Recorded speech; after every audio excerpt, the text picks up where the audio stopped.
I'm Amanda Kenton from Safe Tech International, and I'm absolutely delighted to welcome you all to our webinar. As a team, Safe Tech International has been working for some years to raise awareness about many of the issues we'll hear more about today, as well as other issues pertaining to the tsunami of tech in our world. Sometimes it has felt a bit like shouting into the abyss. However, in the last year or so, parents, teachers, and even some celebrities and members of the UK royal family have started to speak out about their concerns about the effects of screen time on children's well-being. That's been most gratifying. In fact, it was the work of independent filmmaker and musician Tim Arnold that initially inspired me to set up this webinar, which, thanks to the hard work of my amazing colleagues in reaching out to people, it has evolved to become greater than the sum of its parts. In the process, we discovered that thankfully there are many groups around the world working to protect children's interests, and those of us all, which is very exciting. Only a fraction of them could be represented today. If they all came on, we'd have a marathon webinar, but we do have a very full program. We're most grateful to our speakers for giving of their time to be here with us today. So now I'll hand over to my colleague Kate Keel for a few introductory remarks before the fabulous buffet of presentations that awaits us. Thank you so much.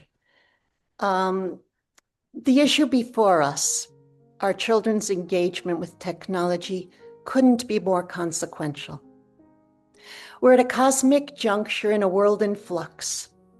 Tech and AI accelerate, exponentialize, and magnify whatever they touch and wherever applied. So the choices we make now will make all the difference in the world, to quote the poet Robert Frost. We all want to give our children the nurturing, the skills, and love they'll need to grow into wise, compassionate, and contributing members of society. But is the way technology's now being implemented going to help or to hinder our attaining these goals? If you're here today, likely you too are grappling with this question. The good news is that although we may not hear much about it in the mainstream news, a course correction is already here.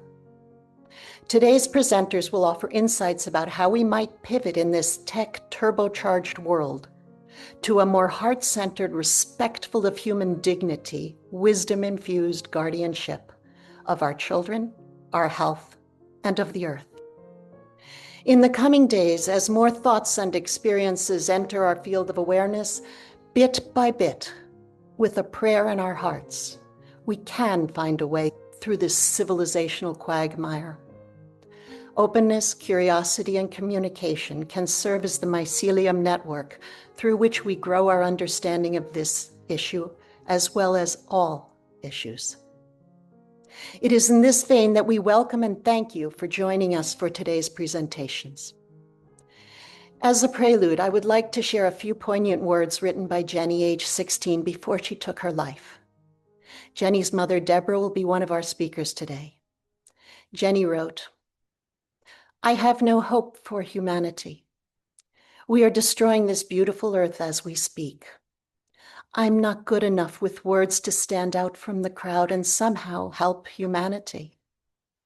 I'm insignificant, an insignificant number on someone's screen, and so is my whole life a tiny blip in the whole existence of the universe.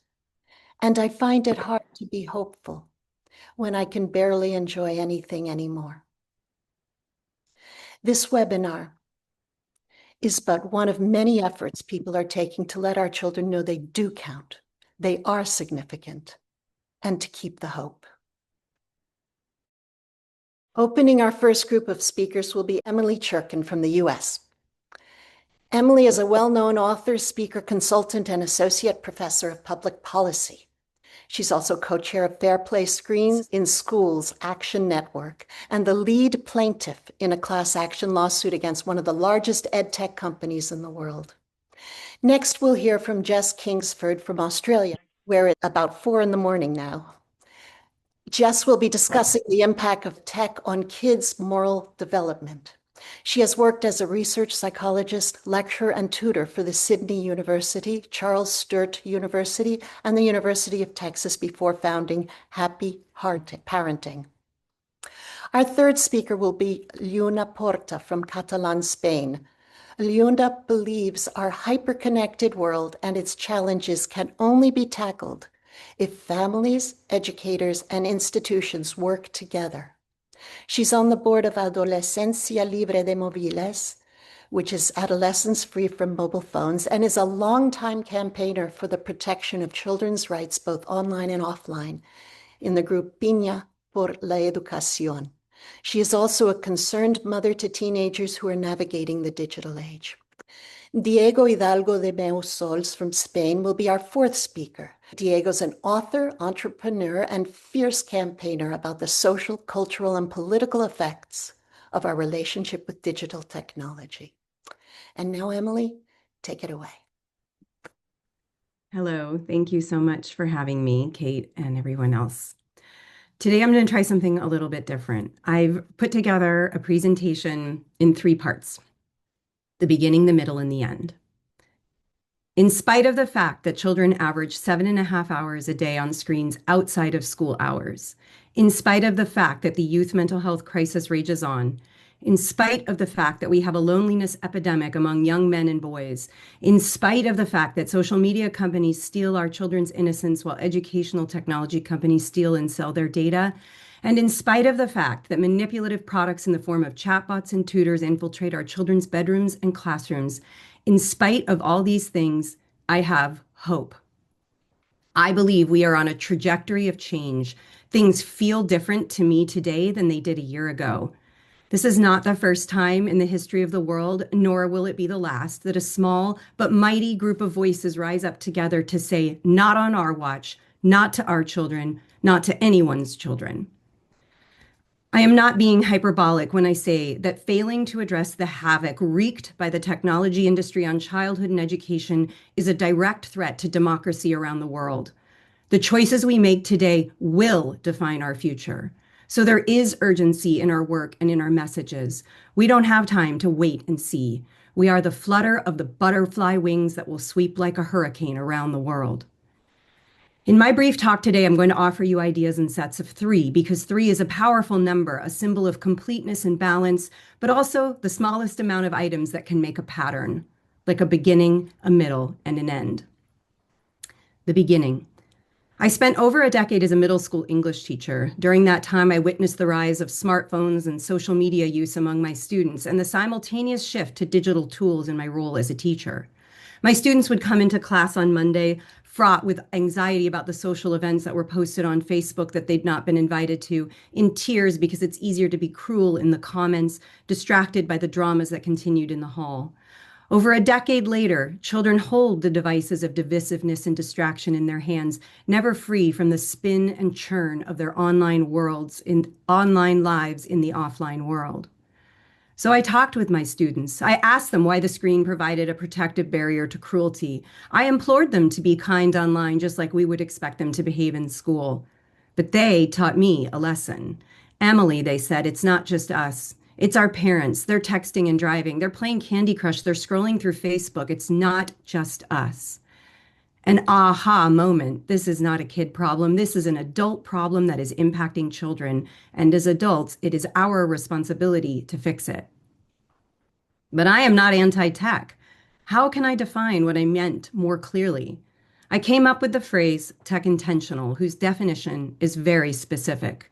To me, these are the 3 pillars of tech intentionality.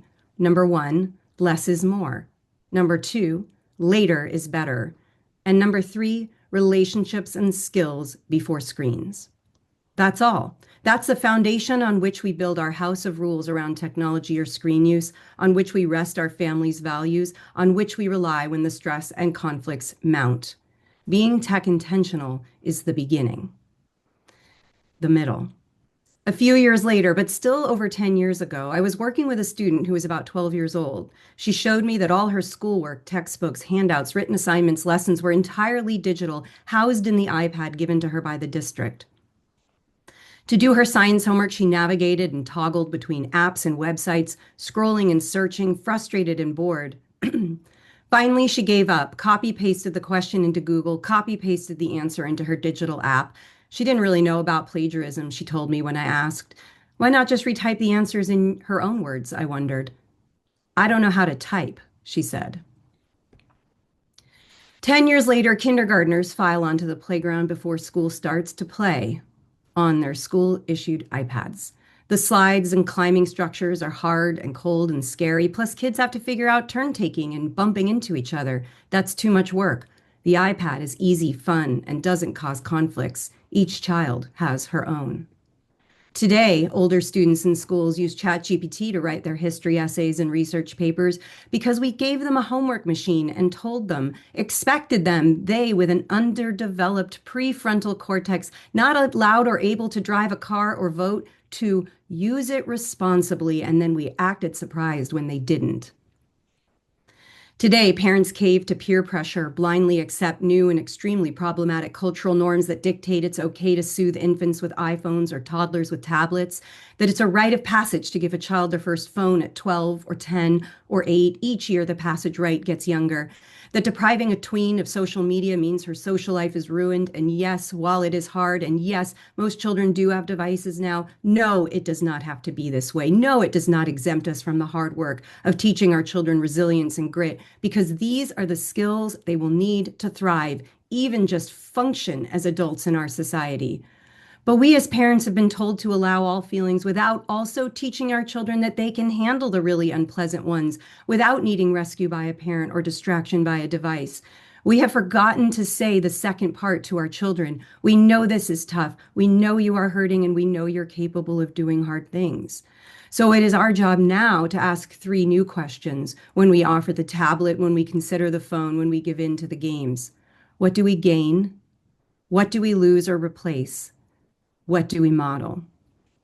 The choices we make as parents and adults, of course, matter too. Sure, we buy time or quiet or the ability to get something done uninterrupted, and we may make those choices sometimes.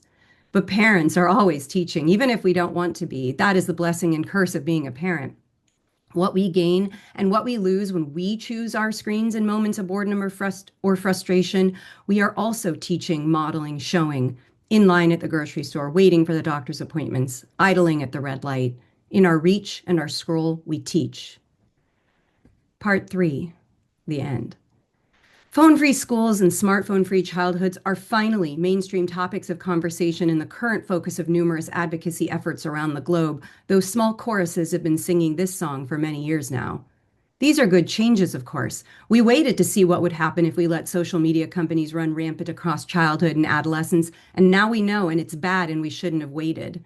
So we fight to claw our children, addled and addicted, back from the brink against a Goliath whose weapons are strong and marketing budget is vast. It's not a fair fight. The dopamine snacks of short-form videos are infinitely more satisfying than a boring book, a slower-paced friend, any experience that is hard or challenging or difficult. Hijacked neural pathways are no match for reality. And at the same time, we're telling children, these devices are unsafe. These social media platforms are unhealthy. This screen time, it's too much. At the same time, we make policies and rules to keep smartphones at bay during the school day. We hand children internet-connected iPads and Chromebooks in the name of learning and tell them, don't get off task. Only use this for educational purposes. You are responsible for what happens on this device. This end is actually a new beginning. An opportunity to resist the notion that technologists know more about children and learning than teachers do. There's an opportunity to ask 3 new questions, to raise caution about the use of educational technology products in the classroom, to highlight the bare and alarming fact that the business model of big tech is the same as the business model of ed tech, and that this business model is fundamentally at odds with child development. We are called then to ask, when we say no to the phones at schools, but yes to the Chromebooks in the class, number 1, is it effective? No. Number 2, is it safe? No. Number 3, is it legal? No.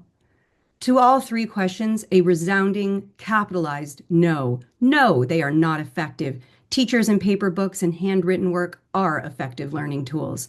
No, they are not safe. Children are watching porn and YouTube and being groomed on their school devices in the name of the future of education. This is what kids need now. They must learn or be left behind. A fallacy, a lie, and a profitable strategy that benefits companies, not children. And no, the data these companies collect about our children and sell to third parties for profit is no way legal and was in no way obtained with informed or meaningful parental consent. The end is another beginning, and the beginning of the future of education is tech intentional, where schools only use screen-based technologies that enhance, nurture, and support teachers, students, and communities in a way that align with values, mission, pedagogy, and child development. Less is more, later is better, relationships and skills first. Tech intentional schools use technology only when that technology is uniquely necessary, educationally sound, and private by default. There are many paths for this. A starting point is bringing back hardwired computer labs, Ethernet, and technology education teachers to provide technology education, not educational technology, because ed tech is not tech ed.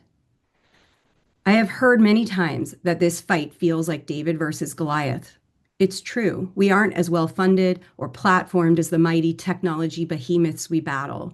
But that doesn't mean we give up or walk away or let them win. We have a choice. None of this is a foregone conclusion. And remember, in the story of David and Goliath, it's the conclusion of the story that's actually the part of this analogy that matters. David won. Thank you.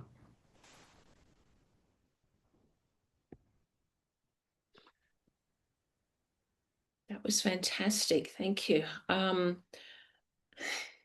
everyone. My name's Jess. I'm just going to share my screen.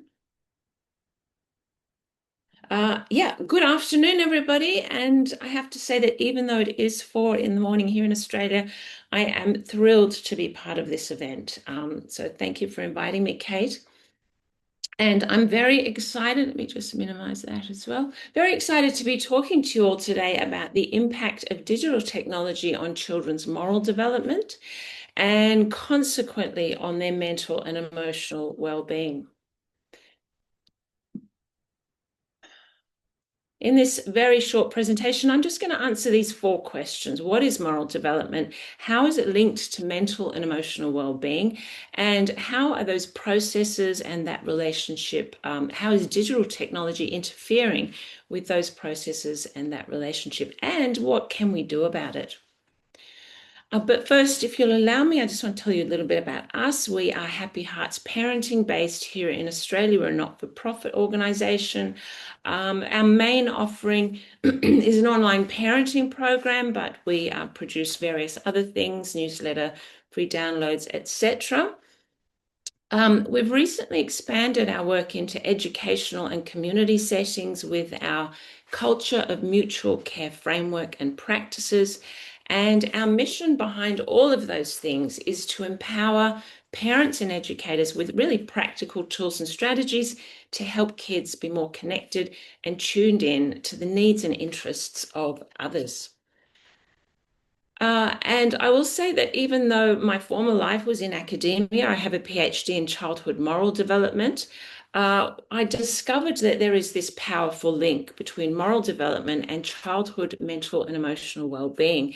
And I just wanted to share that with as many people as I could. So I left academia, and I really just want to help parents and educators promote this powerful link in children as early as possible. So let's answer this first question now, because it is quite important that we're all on the same page. What is moral development? And by extension, what is a moral person? For the longest time, we have just thought that it was really about children learning to tell right from wrong. That was really just about their ability to engage in moral reasoning and solve moral dilemmas. But happily, in recent decades, we've come a long way. And moral development, we realize now that moral development is really about the process of becoming a certain kind of person.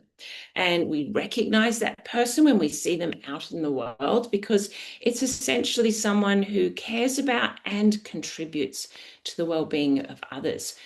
So you can tell just from that phrasing that it's really more about identity than it is about somebody's ability to engage in and solve moral dilemmas. Okay, so let's look at this second question. Now, how is it linked to mental and emotional well-being? How is the process of becoming that kind of person linked to well-being? And the very short answer to that is, well, we know that because there is just a ton of evidence supporting this claim. And I obviously don't have time in this presentation to drill into any of this research, but this research is available to the general public. There's some great books out there that have translated this research into popular science literature, so you can go and check it out for yourselves if you wish. So we can move on now to the next question, which is, how is digital technology interfering with those moral development processes and their links to well-being? And to understand the answer to that question, we really need to appreciate that the process of moral development essentially involves the development, preferably in childhood, of what's called other-focused skills, behaviors, and attributes. And that term may be unfamiliar to you, but it just refers to skills, behaviors, and attributes that involve sometimes, if not often, putting the needs, thoughts, and feelings of others before one's own. And in our parenting program, we use this model here to teach parents how they can nurture and promote the development of those other focused skills, behaviors, and attributes. And I'm sure that you can all appreciate, even just intuitively, that the development of these things requires a whole bunch of things, such as, for example, the things that I've listed here. It requires an awareness of others, a sensitivity to the experiences of others, to the experiences of others, an attunement to the emotions of others, the ability to experience empathy and compassion towards others, the motivation to actually do things for others. So it obviously requires that there are no competing dopamine deliveries nearby. And it requires parents and carers who are aware and available, tuned in to their kids and to their surroundings. And I'm sure I don't need to spend any time telling this audience here that, or convincing you that the current environment that kids are growing up in is not conducive to satisfying these requirements. We're living during times when kids, and indeed the adults in our societies, are increasingly disconnected from one another and increasingly self-focused. And in case it isn't obvious, that is basically the opposite of what we need for kids to enjoy a normal moral development journey and, in turn, good mental and emotional health outcomes. And look, the next few slides I have here are really just the mental health picture in my own country and indeed in other highly individualistic nations. And all these reports are pointing to the same worrying declines in youth mental health. And I know that I'm not alone in suggesting that it's not a coincidence that there appears to be this inverse relationship between kids being increasingly plugged in to digital technology, their devices, disconnected from others, increasingly self-focused, and their moral development compromised as a result. And there's this inverse relationship between that and what's been described as plummeting youth mental health. So let's move on to our last question now. What can we do about all of this? Well, at Happy Hearts Parenting, we think there's actually quite a lot that we can do to help kids develop a healthier balance between these two projects. That largely involves helping kids develop a stronger sense of their interdependence with others.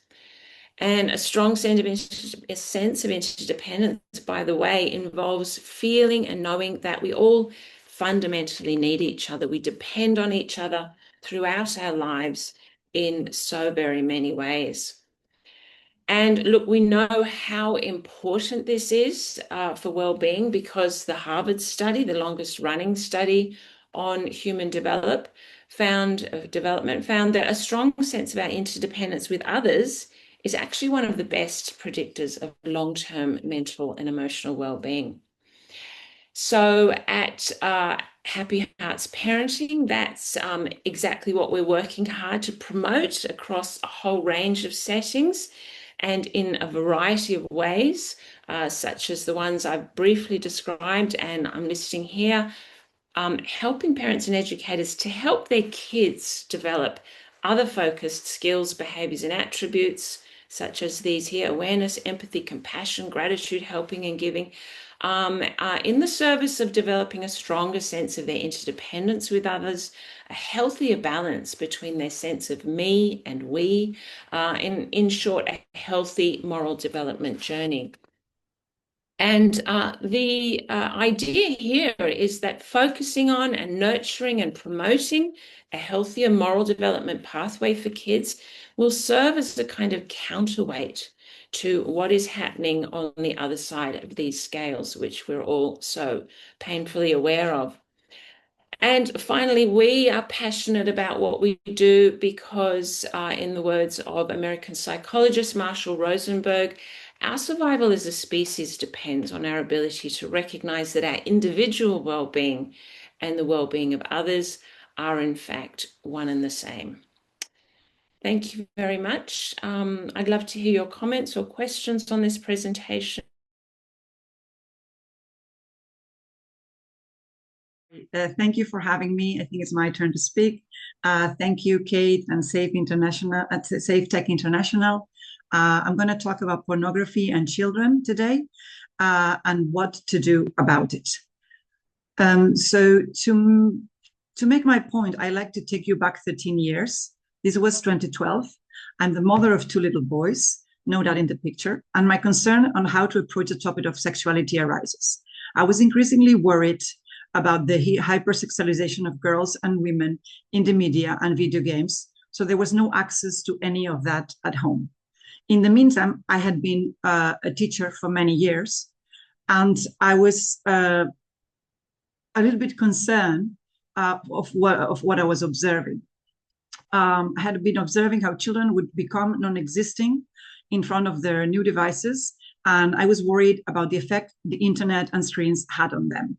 So I began to study what happens in the brain when you watch internet porn, and I discovered Gary Wilson's work. I started with porn because I saw that 2 of the major problems for young minds were pornography and addiction. So I started with porn. I don't know if you have heard of Gary Wilson. His work, his brilliant book, Your Brain on Porn, is amazing. But if you don't have time to read that, there's an amazing and very short TED Talk, The Great Porn Experiment. And the experiment, you can guess it, it has been done in our kids. My concern was that my 2 boys and my students could be affected by it. One day I caught one of my 12-year-old students watching hard porn on his phone. And I was struck by that. The video was very violent. It looked like a gang rape. And he was a very kind boy from a very nice family. So that was a wake-up call for me. And I realized that probably all the data that I had from Gary Wilson from the US was also true in Spain. So what I did, I don't have much time to develop the whole topic, but what I thought that I could create a little countdown from 10 to 0 with some highlights, so you'd have an idea of this topic. 10 years old is the age most American boys who look up for porn are.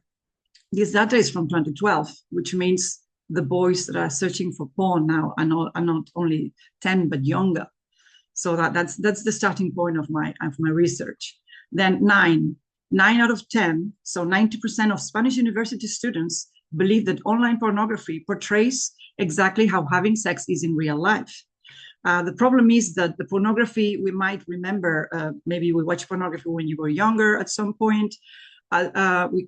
And the problem is that today, 80% of the pornography is violent or humiliating towards women. And this is not only in Spain, as you can think, as you can imagine, pornography is a worldwide concept. So any child from any country watches pornography from any country. So it's just a fact that it's a global, international fact. The pornography our kids watch is quite different from the one we used to watch. So what it used to be hard porn, it's now mainstream. 8 is the age Spanish kids access online porn accidentally. And this is important because this is the average, which means some kids accidentally watch it later and some of them watch it earlier than that. So they are not looking for pornography, but pornography is actively looking for them. I don't know if you're aware that the business of pornography has changed. And now the business is exactly like social media. The more minutes you spend watching porn, the more millions they earn. And they wanted to increase the target client, and they decided to increase it with the minors. So the problem is, I'm going to give you an example. Imagine that your child is little and he likes Peppa Pig. Then there's going to be a link with a very interesting image saying, look what Peppa Pig is doing. You click there, and then you're going to watch porn.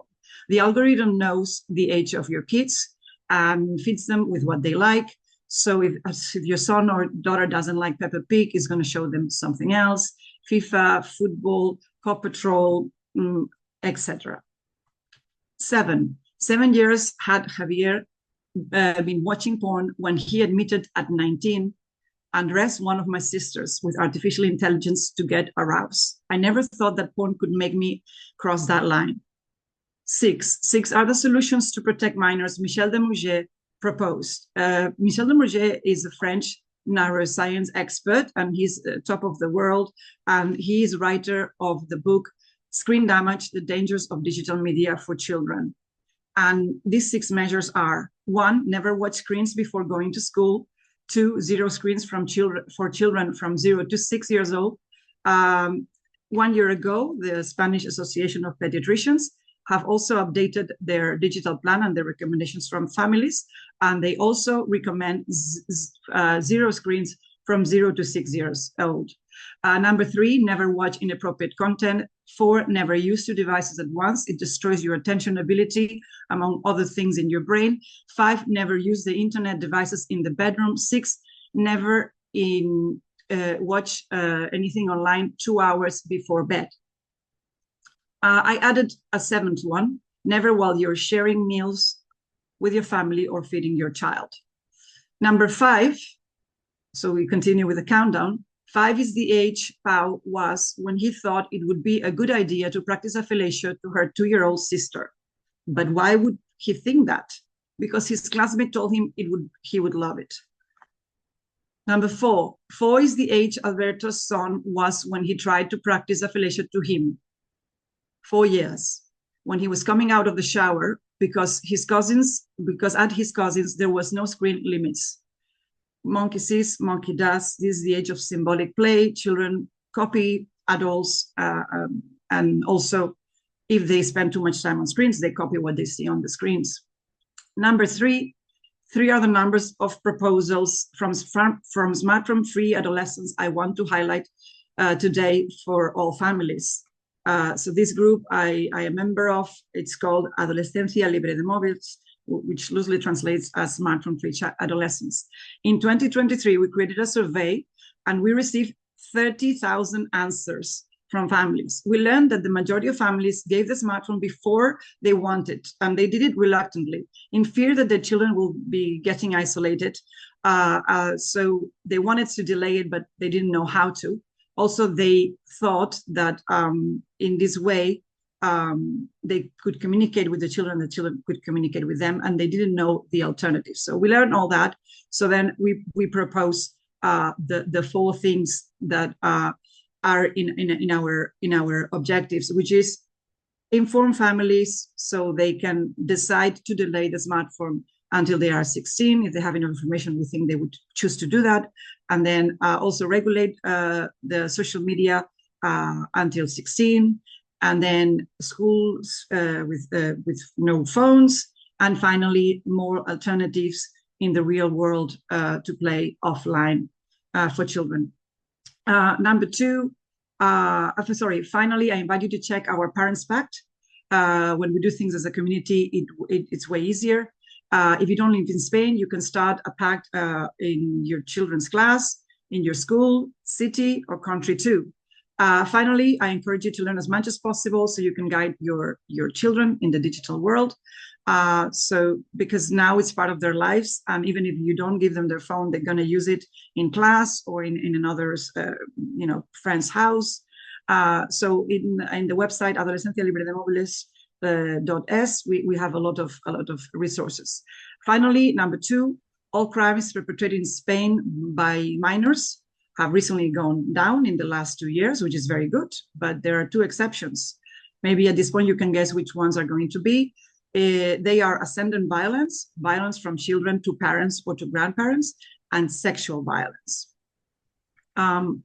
Finally, number one is my advice. It's in your hands, whether you are a dad, a mom, an educator, or a politician, to make little changes in your daily life. They go a long way.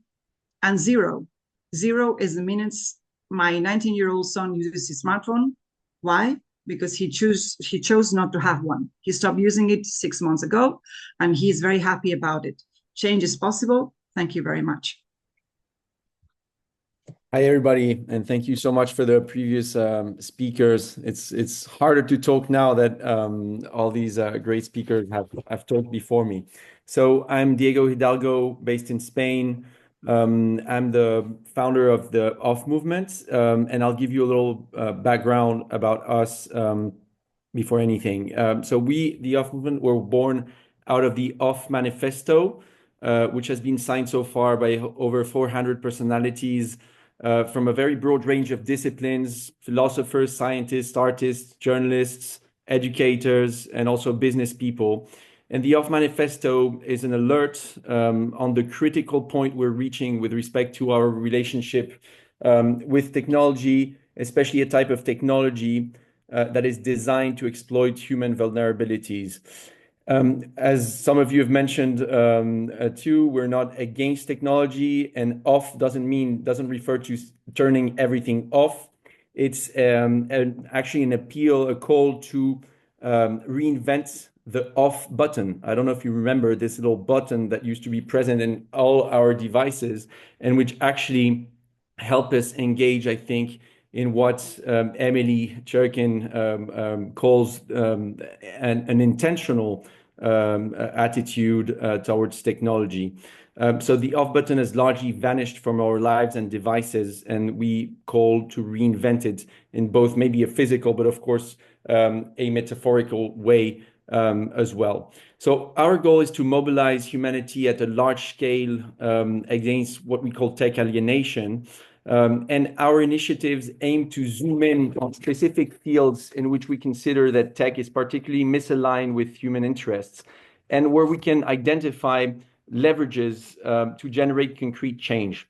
And as you probably all know, and as it's pretty clear, maybe clearer now after these talks we've already heard, one field in which technology is particularly misaligned with human interests is education and childhood or teenage.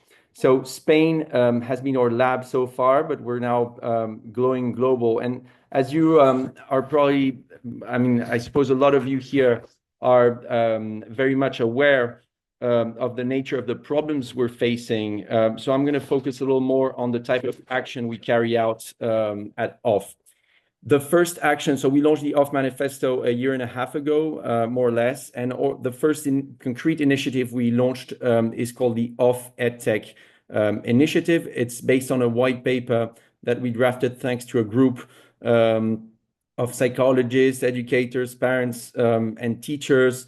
Yuna was actually in that group, and we had also the decisive help of Catherine Lécuyer. For those of you who know her, she's the writer, best-selling writer of The Wonder Approach and of one of the first book that was critical of edtechs, I think 12 years ago. I think in English the title is It's Better in 3D. So the OFF EdTech white paper, so to speak, explains very synthetically why we should drastically limit the presence of digital technology in schools, and why school education should be part of the solution and not the problem of hyperconnection that the previous speakers have explained, and that's very much affecting minors, children, and teenagers. So there's a lot of health, psychological, educational, and ethical reasons why we should, I believe, and limit drastically this presence of technology in schools. And if you go through it, I won't go into a lot of details because some of you have already actually done so, and I don't have that much time. But there's a list of 12 reasons that we list. Some of you might be aware of a lot of them, but we wanted to reach a very broad public. And some of the key points, of course, are the fact that EdTech often imply a source of distraction and a gateway towards recreational and leisure purposes or uses of technology, such as pornography, gaming, social media, watching videos, etc. We also know that the presence of tech in schools, in classrooms, and to do your homework impacts negatively concentration and listening skills. We also know that reading on paper and writing by hand are actually superior to writing on a screen, especially when it's a touch screen. There's a great relationship between the hand and the brain, especially on memory and other cognitive skills. Technology used in schools also contributes to generating a passive attitude in pupils. It contributes to making children less responsible. A very concrete example would be the fact that if you don't write yourself your own homework and rely on a platform in which the teacher already has indicated all the homework that has to be done, it doesn't help making kids responsible for the own things they should do.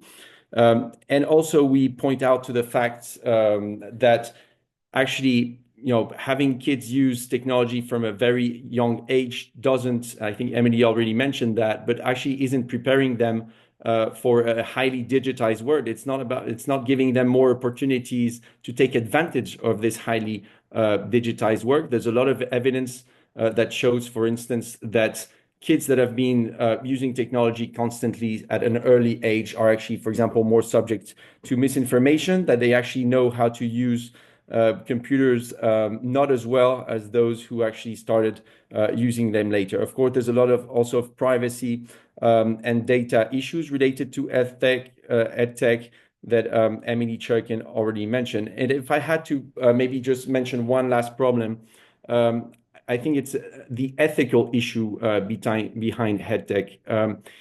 In a world in which machines are, of course, capable from a technical point of view of doing more and more things for us, does that mean that we're going to basically, us humans, accept secondary roles, and step outside of the sort of human-to-human relationship equation? Well, we think not, and also we think that schools should remain a sort of sanctuary of human-to-human relationships.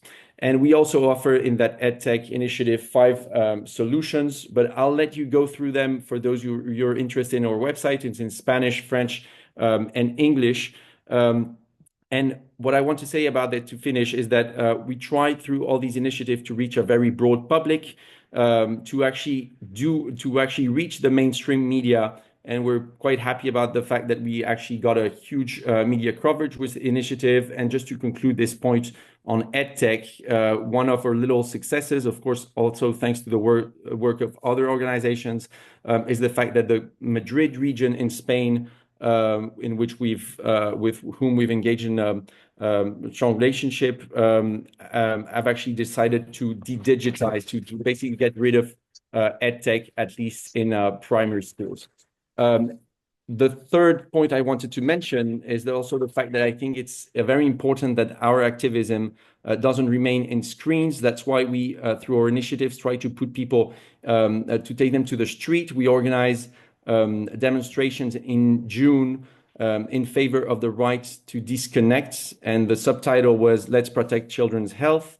So again, these actions are aimed to draw media attention, and we had all the national media presence in those 12 demonstrations that we organized the same day in Spain, also thanks to the support of about 20 organizations such as Adolescencia Libre de Móviles, but also the Spanish Pediatric Society, environmental NGOs, and others. And I'll finish with the one last initiative that we haven't made public yet. So this is one of the first time I speak publicly about it, and I'm very happy to do so in this context. And our next initiative is called Off February. I imagine lots of you have heard of Dry January, where we're basically launching, and the first edition will be next February, a digital version of the Dry January, calling for a sort of digital sobriety. It's based on a very simple action, which consists in erasing your social media apps for a month, and any app that you might consider subjectively that steals more time away from you than the value it's adding you. And basically the idea is any alternative to the time you spend on social media is actually more favorable to your well-being, whether it's sleeping, reading, playing sports, being with other people, walking, cooking, or pretty much anything you can think about. So you might think that that's not totally related to childhood, because we're not targeting minors, as we actually consider it off that minors, that social media should be banned for minors under 18, but we do think that it's actually very much connected to it for reasons that have actually some of the previous speakers have mentioned. Emily said that we're facing an adult problem that affects kids, and we think that it's not just a kids problem. And I'll just finish saying that we're looking for partners in all the countries. We're targeting specifically Spain, France, the UK, and the US for this first edition.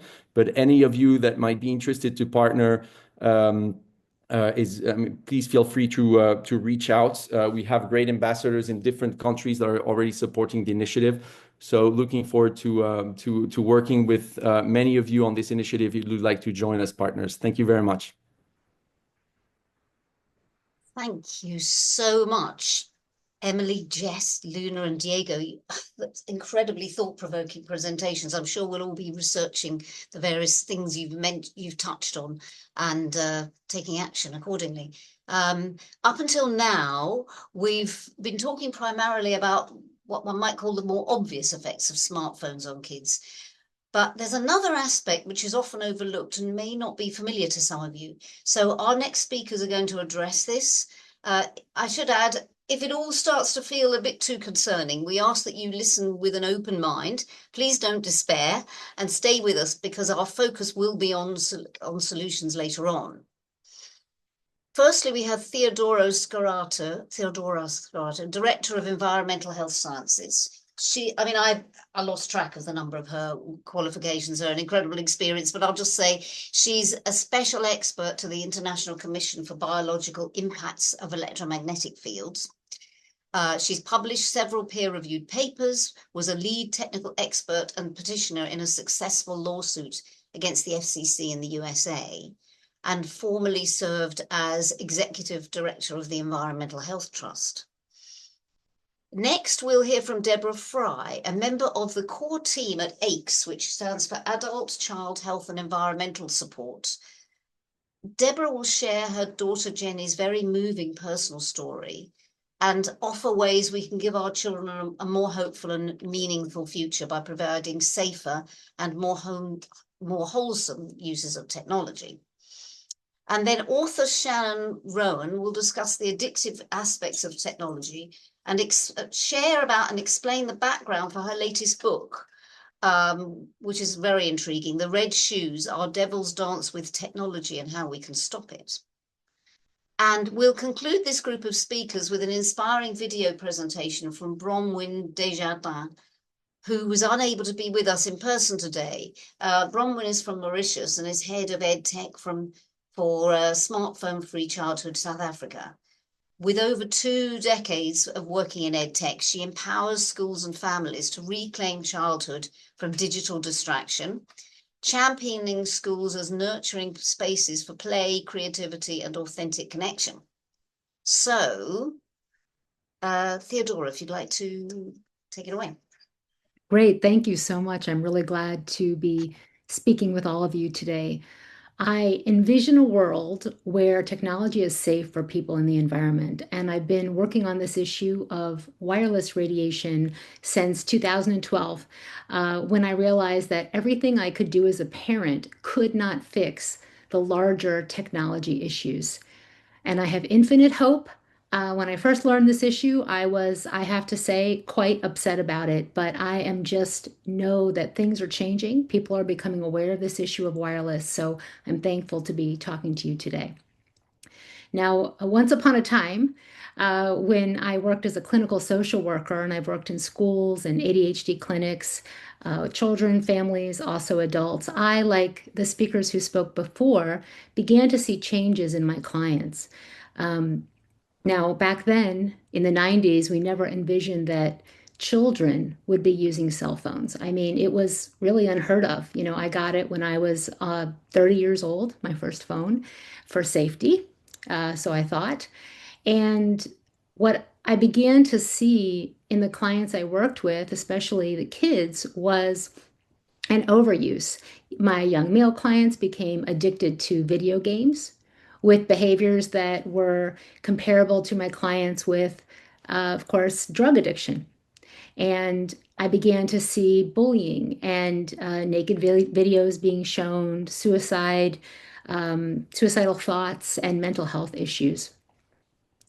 But what I didn't know was that in addition to the addiction, the sleep impacts, anxiety, depression, emotional problems, social isolation, and the addictive algorithms, which are exploiting our children's attention, hijacking their reward pathways, and taking them into places that I never thought possible.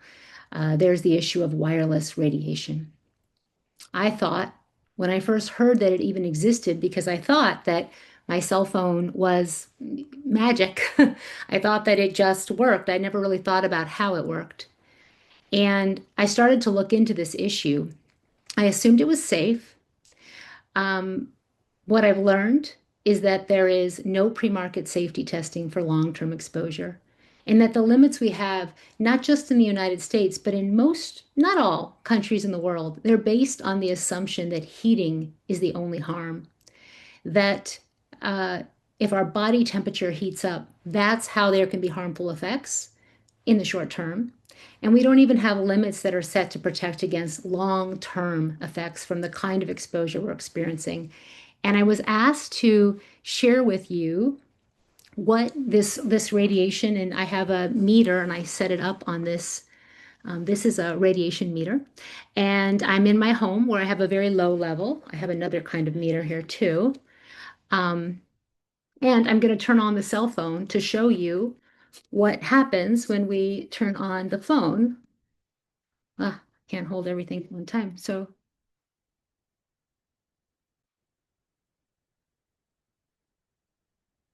and now I'm going to turn it off. Now I also have some earbuds. Let me show you those. And I had to put it in a pot because when I charged it, it started making so many problems that. Okay, and my phone's off. So here are the earbuds that we're putting in our ears, that kids are putting in our ears. Let me turn off the sound and put it back in the pocket. Yes, metal does block this radiation. And actually, just a note on that. So one of the problems with the way that our limits are set is that they don't consider environmental issues. They don't consider that you might have necklaces, metal behind you in the workplace. And that can really actually increase your exposure because the radiation can bounce off of metal. That's why we don't want to be using wireless devices in cars, because there can be unexpected ways and intensities that happen in cars. Okay, so I want to share a couple other things. I was really skeptical at first when I learned about this issue. I couldn't believe that there could be a problem or that the government had made such a bad mistake. And I ended up several years ago, just a few years ago actually, suing the federal government with Environmental Health Trust and several other petitioners because our government, like many, has not looked at the issue and shown that they've given it a hard look. So what ended up happening was the FCC, which at that time was headed by a former industry lawyer, and that seems to be the case repeatedly in the United States and in many other countries, they decided that our limits, which we set in 1996, but are actually based on limits from the 80s, did not need to be changed. And that gave us an opportunity to file a lawsuit about the level of review. The federal government was ordered to address the issues of specifically children's vulnerability, long-term health effects, how technology has changed, and do the limits we have really protect us that were set in 1996, going actually based on 1980s and earlier studies. And the FCC was ordered to address this issue.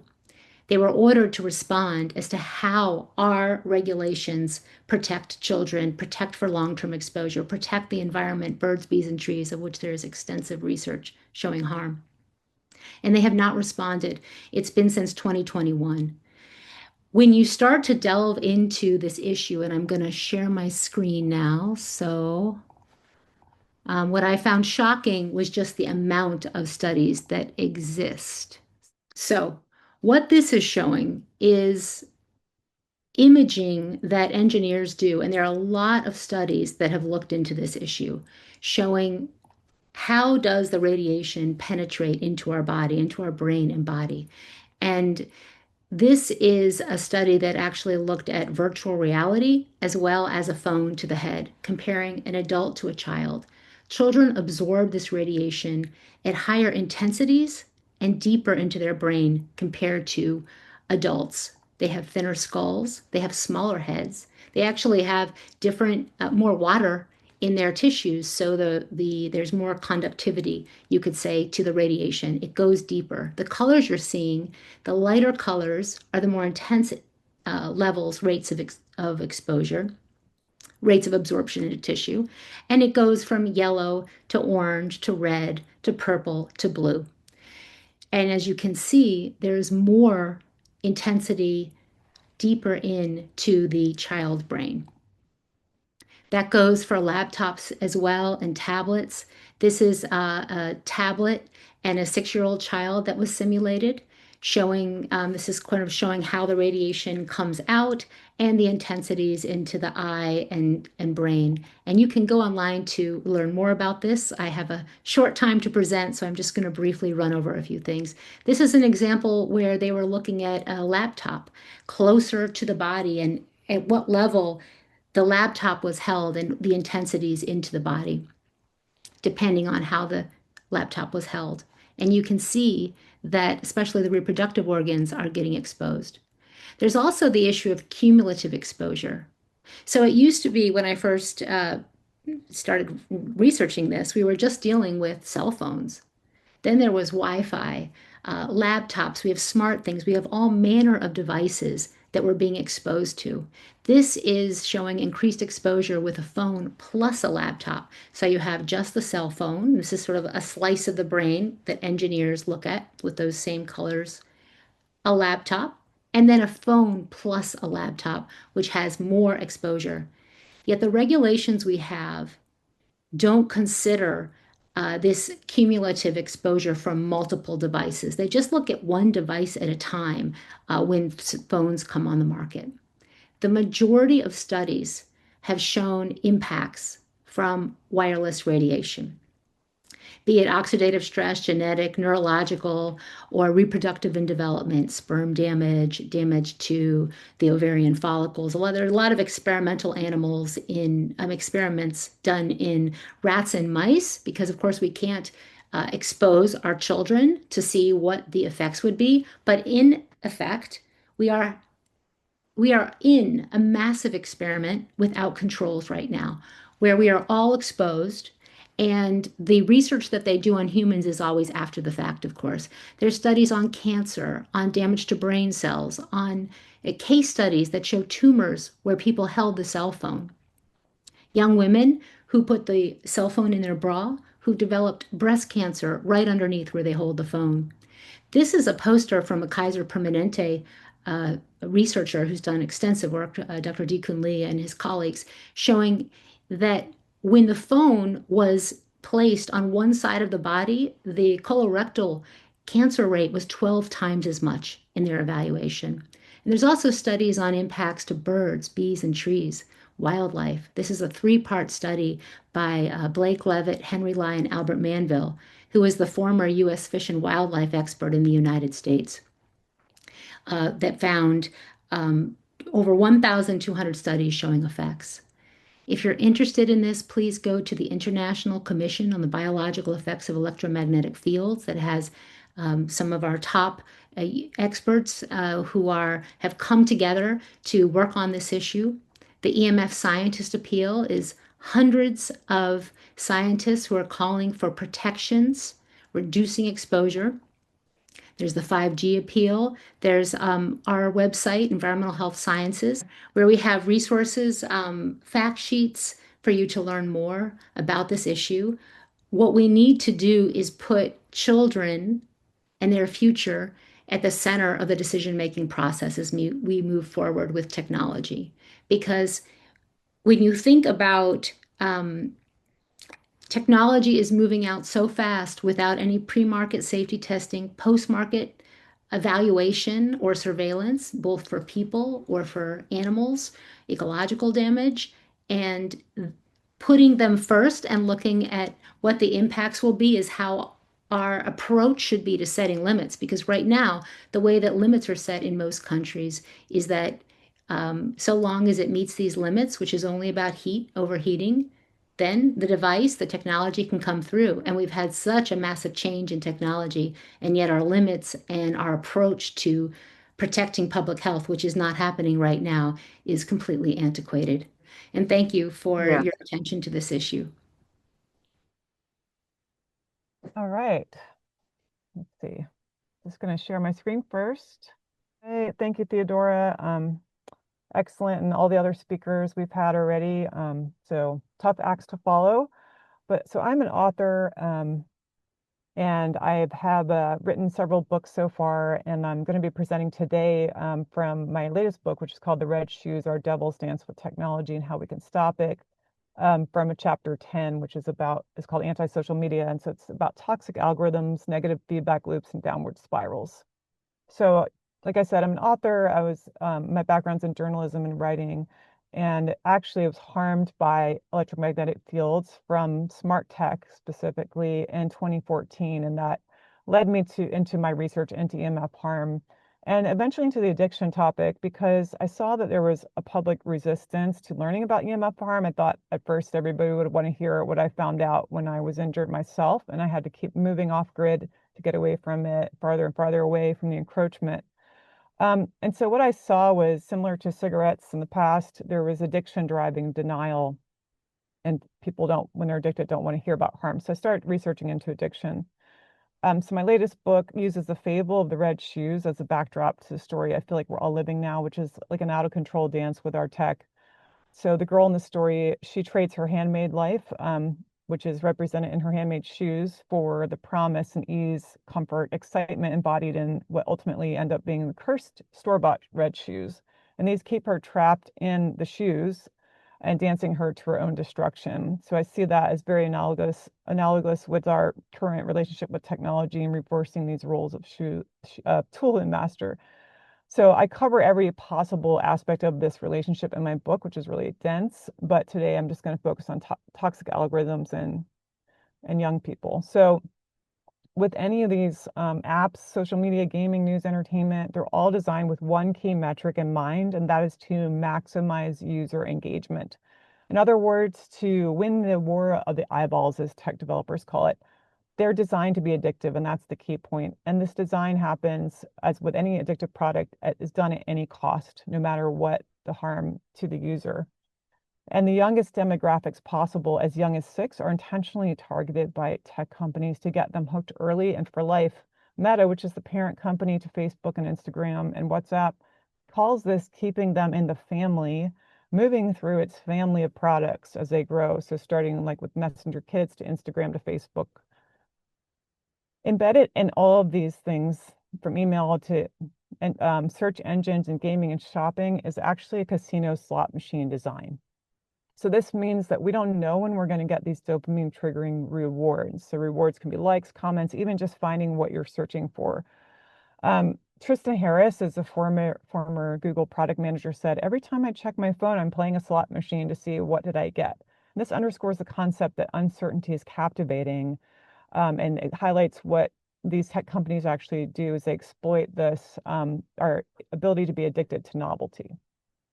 Research into Vegas slot machines actually found that heavy users surprisingly didn't like to win because it broke the repetitive spell of the game, which is also known as the ludic loop.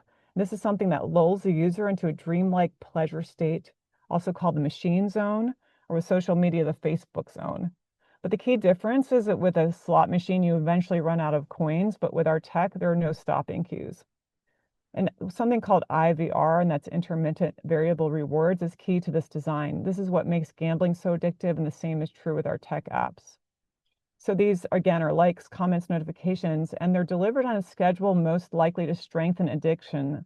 They're not delivered in real time, which is what few people appreciate. So the program actually will predict when a user might sign off and prompt them with push notifications to ping them to keep them on. They do this to young users in the middle of the night to prompt re-engagement with the platform, intentionally disrupting sleep. So addiction harms with social media feed. Meta's own research points to something they call problematic use, or PU, as in yes, it stinks, and this refers to addiction. And 25% of Facebook users, they're seeing this, and as mainly in the younger demographics from 9 and up. It can cause, according to their own research, loss of productivity, sleep disruptions, relationship impacts, and safety risks. And the feeds themselves induce negative comparisons to unrealistic ideals of beauty, talent, success, and fitness. And these are all highly amplified by the algorithms. The algorithmic design is engagement-based, or what they call MSI, meaningful social interaction. And that's according to tech's own definitions, of course, not ours. So instead of being chronologically based like they were initially, they create algorithms that favor sharing and posting the most sensational content. It thinks will get the most reactions and shares, what they also call downstream engagement or network value. So they'll ignore, and they have done, ignore teen users, especially wishes for better user controls to actually lead them to more positive content. So teen users have asked for these controls. They want to see positive content, but instead of being led there, the design of the algorithms is to favor content to keep them hooked, and will actually override their explicit preferences because their predictions of what will get shared and engaged with disagree. One Meta employee says no one wakes up thinking they want to maximize the number of times they open Instagram that day, but that's exactly what our product teams are trying to do. And they admit to having only cared about things like time spent to define success. The algorithm, the feeds are maximized. They started with maximizing a user's time spent in one session to maximizing as many use sessions as possible, while full well knowing that frequency of sessions was a strong indicator of problematic use or addiction. So the infinite scroll, this was designed as a trance induction to induce a trance or flow state, as they call it. So this is actually meant to distort a user's sense of time while on the product. And the interface is designed to not interrupt this flow unless the interruption furthers the engagement, like displaying comments or likes. The designer of the infinite scroll said it was like taking behavioral cocaine and just sprinkling it all over your interface. And that's the thing that keeps coming back. It doesn't give your brain time to catch up with your impulses. You just keep scrolling. And that scroll, information is bottomless. You can never really finish it. 70 to 95% of the content viewed is coming from these recommendations and not what users want to see, so it's rather what they cannot look away from. This is called feeding the spiral. So from the tech company's perspectives, it doesn't matter why we're engaged. It's just if we could be delighted, horrified, angry, or upset, it's the engagement itself is the end goal. And this happens even when users reject recommended content that is actually seen as interest. So they'll get more of the same to appear. And this leads to a vicious cycle, what Meta itself calls a horrible feedback loop or downward spiral, aka feeding the spiral. It means the user will be flooded with unwanted content that makes them feel bad. And this is especially problematic for those at risk of self-injury or suicide. The bottom line is that negative downward spiral loops drive up user engagement, resulting in more growth or ad revenue. Rabbit holes from hell. So Meta called its study into these downward spirals the Rabbit Hole Project, which found that its recommendations algorithms would start pushing you down a rabbit hole of more egregious content. And it also found that their Instagram app features elevated risk of suicide and self-injury in certain users, with the app having a consistent bias in favor of harmful content, creating an echo chamber of suicide and self-harm content, which leads to one story out of many, unfortunately, the tragic story of Molly Russell. At age 14, she killed herself after binge watching suicide and self-injury content pushed on her by Instagram and other platforms. The coroner actually ruled that Molly died from an act of self-harm while suffering from depression and the negative effects of online content pushed on her by social media algorithms and not sought out herself, fostering binge periods of self-harm content viewing, some of which was particularly graphic. This is important, portraying the self-harm as inevitable, stemming from a condition from which no recovery was available. And this is just the last slide, actually, is just saying why kids are most vulnerable to toxic design, which we've heard before is about the prefrontal cortex not being developed. So thank you so much. Jenny was fine until she went to high school. And for a year or so, she was absolutely fine. But then the school decided to become an academy.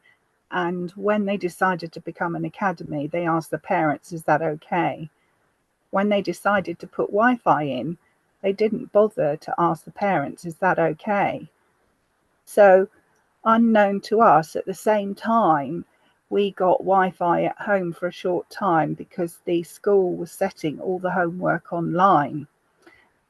And I had seen the very important, groundbreaking Panorama Wi-Fi, a warning signal, which was made in 2007, but then there were no other warnings particularly.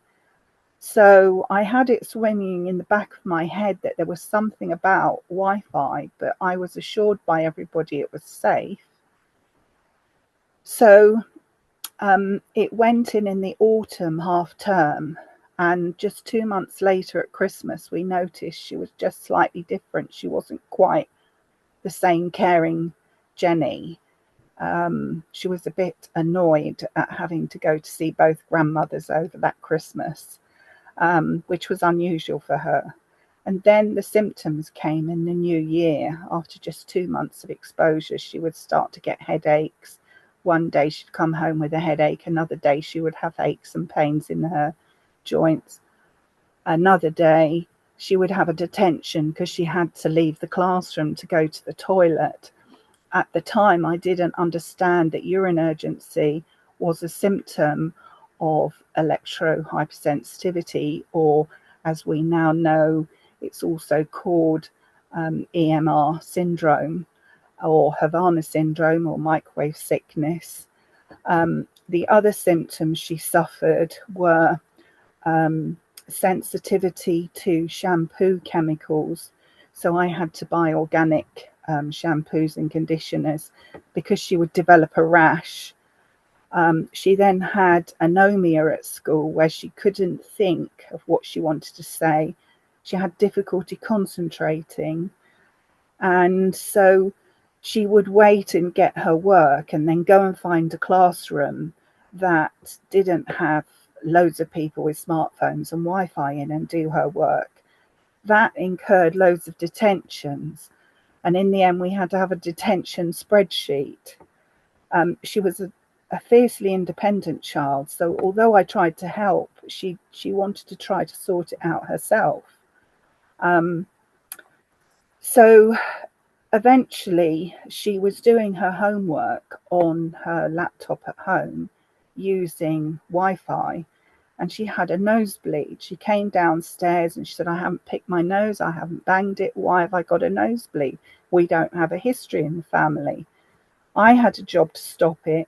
She said, I'm going to Google it. So we looked it up and we came across websites because we put in Wi-Fi laptop nosebleed, and we came up with websites, Wired Child, we came across Camillaries and a whole bunch of others. And so we decided we would switch the Wi-Fi off at home, and we did that. And she'd also had some difficulty sleeping. And that was the other reason I had a list of things, because of the headaches and because of her difficulty sleeping, which she'd never ever had before. I had a whole list of things. The last thing on the list was this newfangled Wi-Fi.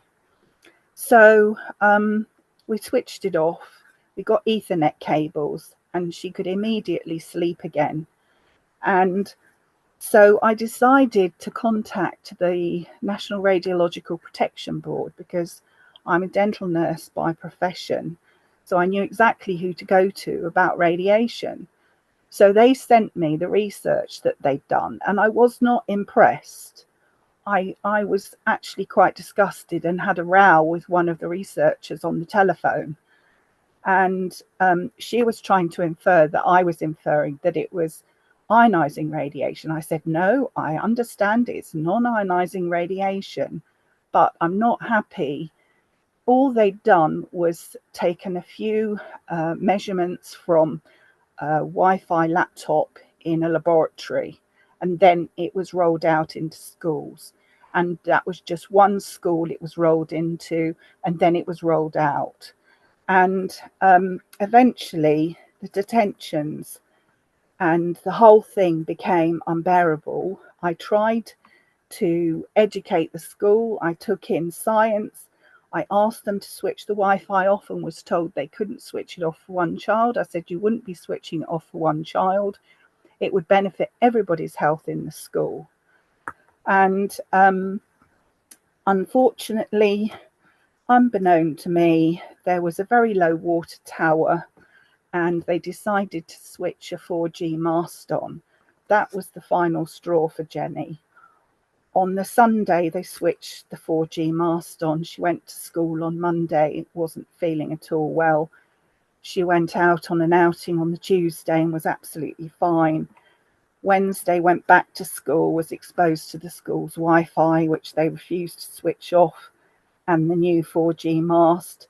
Thursday, she decided not to go to school. I had a phone call from the school, and then I phoned them. Eventually, it became clear that she hadn't made it to school, so I went out looking for her, and I found her having fallen from a tree, hung from that tree. Jenny left us a will, and she was very determined that at the funeral I would read out this, which I will just put my glasses on to read. So she said, before our white brothers arrived to make us civilized men, we didn't have any kind of prison. Because of this, we had no delinquents. Without a prison, there can be no delinquents. We had no locks nor keys, and therefore among us there were no thieves. When someone was so poor that he couldn't afford a horse, a tent, or a blanket, he, in that case, received it all as a gift. We were too uncivilized to give great importance to private property. We didn't know any kind of money, and consequently the value of a human being was not determined by his wealth. We had no written laws laid down, no lawyers, no politicians. Therefore, we were not able to cheat and swindle one another. We were really in bad shape before the white men arrived, and I don't know how to explain how we were able to manage without these fundamental things that, so they tell us, are so necessary for a civilized society. And that was written by John Fire, Lane Deer, Sue Lakota. And I wrote for her funeral this poem for Jenny. This woeful wireless world has filled your head with pain. If we'd have kept you wired, you wouldn't have grown tired and still be here to remain. My helpful angel on this earth, now heaven has you, not your place of birth. Look after her, God, until we leave this domain to join her once again. Love forever, Mum. I talk about Jenny's death, her suicide accident, and her electrosensitivity to try to raise awareness and try desperately to get children protected. I've been campaigning now for over 12 years, 10 years since Jenny died. And thankfully, I always take, if I'm doing a physical talk, I take papyrus, which is the prevention of young suicide material, with me. And we've had another electrosensitive child who picked up that material and spoke to her parents. So another suicide averted. It's extremely important that we all fight to protect our children. It's not just smartphones. It's not just Wi-Fi. It's Alexa, it's Xbox, it's Fitbits, it's everything. Anything wireless should not be around our children unless it's an emergency. We could have preloaded tablets. There's no need for Wi-Fi to be in a hospital or in a school. We can have Ethernet cabled technology. And we have to ban children under the age of 16, at least, from the adult World Wide Web. It is an evil place. And we wouldn't just dump a child in a shopping centre and leave them to fend for themselves. That's exactly what we're doing by giving our children access to the adult World Wide Web and to this very lethal and harmful technology. It's not just about the radiation and what they're finding online, but this is stealing a child's childhood away from them. So I work with AIDS International. I try to be there to help guide them how to protect our children. As I say, it's not just smartphones. We need to protect them from Wi-Fi and all kinds of harms coming from this technology. We at AIDS are busy trying to wake up schools and wake up the world to protect our children, because if we don't protect them, it doesn't look like government is going to protect them anytime soon. But I would add, do look at Prince Harry and Professor Jonathan Haidt. Go onto YouTube and look up Prince Harry, Professor Jonathan Haidt. There's a very good interview between the two of them on how to protect children from anti-social media. Hello, I'm Bronwyn Desjardins, Head of EdTech for Smartphone Free Childhood South Africa. I currently reside on the small island of Mauritius in the Indian Ocean. My calling is to help families and schools reclaim childhood and transform education into a place where connection comes before distraction and where technology supports, not replaces, real well-being. I want to begin with a story. A few years ago, I spent a weekend at my cousin's cottage in the Drakensberg. It's off the contour path and it requires an off-road vehicle to get there. There is no electricity and no cellular signal. We had paraffin lamps, candles, gas oven, and a gas fridge and a fireplace. There was a panoramic view and the sound of the sunset. Yes, you can hear the sunset. It's in the quiet stillness as the day shifts into the night, as the birds sing their calls to nest, guinea fowl chatter as they scuttle off, and the frog song begins. In those 48 unplugged hours, life slowed. I found time to read, cook, play cards, and connect with my family at a depth I hadn't felt in ages. I noticed the sunset and the sunrise, listened to my own thoughts, and felt my mind reset. We're living at Wi-Fi speed now. But our bodies, our minds aren't built for it. We remember the ancient natural rhythm, one we need to find again. This is where our schools shine. They provide safe places for young people to learn about themselves through friendships, play, problem solving, face-to-face lessons and activities. At break time, they can be outside to reconnect with nature, with grass under their feet, sunlight on their skin, fresh air in their lungs. Here they move, explore, talk, run, and build emotional intelligence and interpersonal skills. Trusted, vetted adults are there to guide and care for them. Schools can be sanctuaries for empathy, compassion, curiosity, and play, teaching skills for life, not just teaching to test.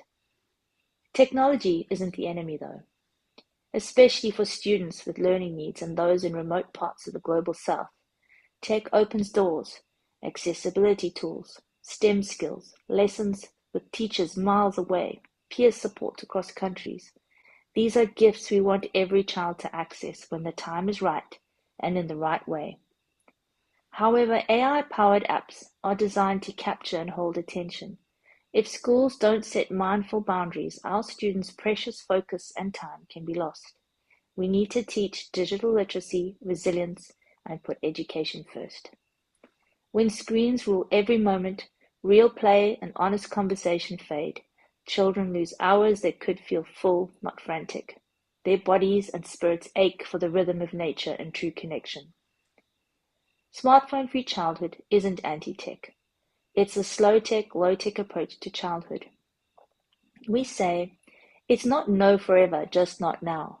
We ask parents to delay access to smartphones until high school and social media until 16. For schools to create playgrounds and classrooms for imagination, freedom, and self-expression. Our mission is to let childhood be about making memories of their own, instead of watching others online creating theirs.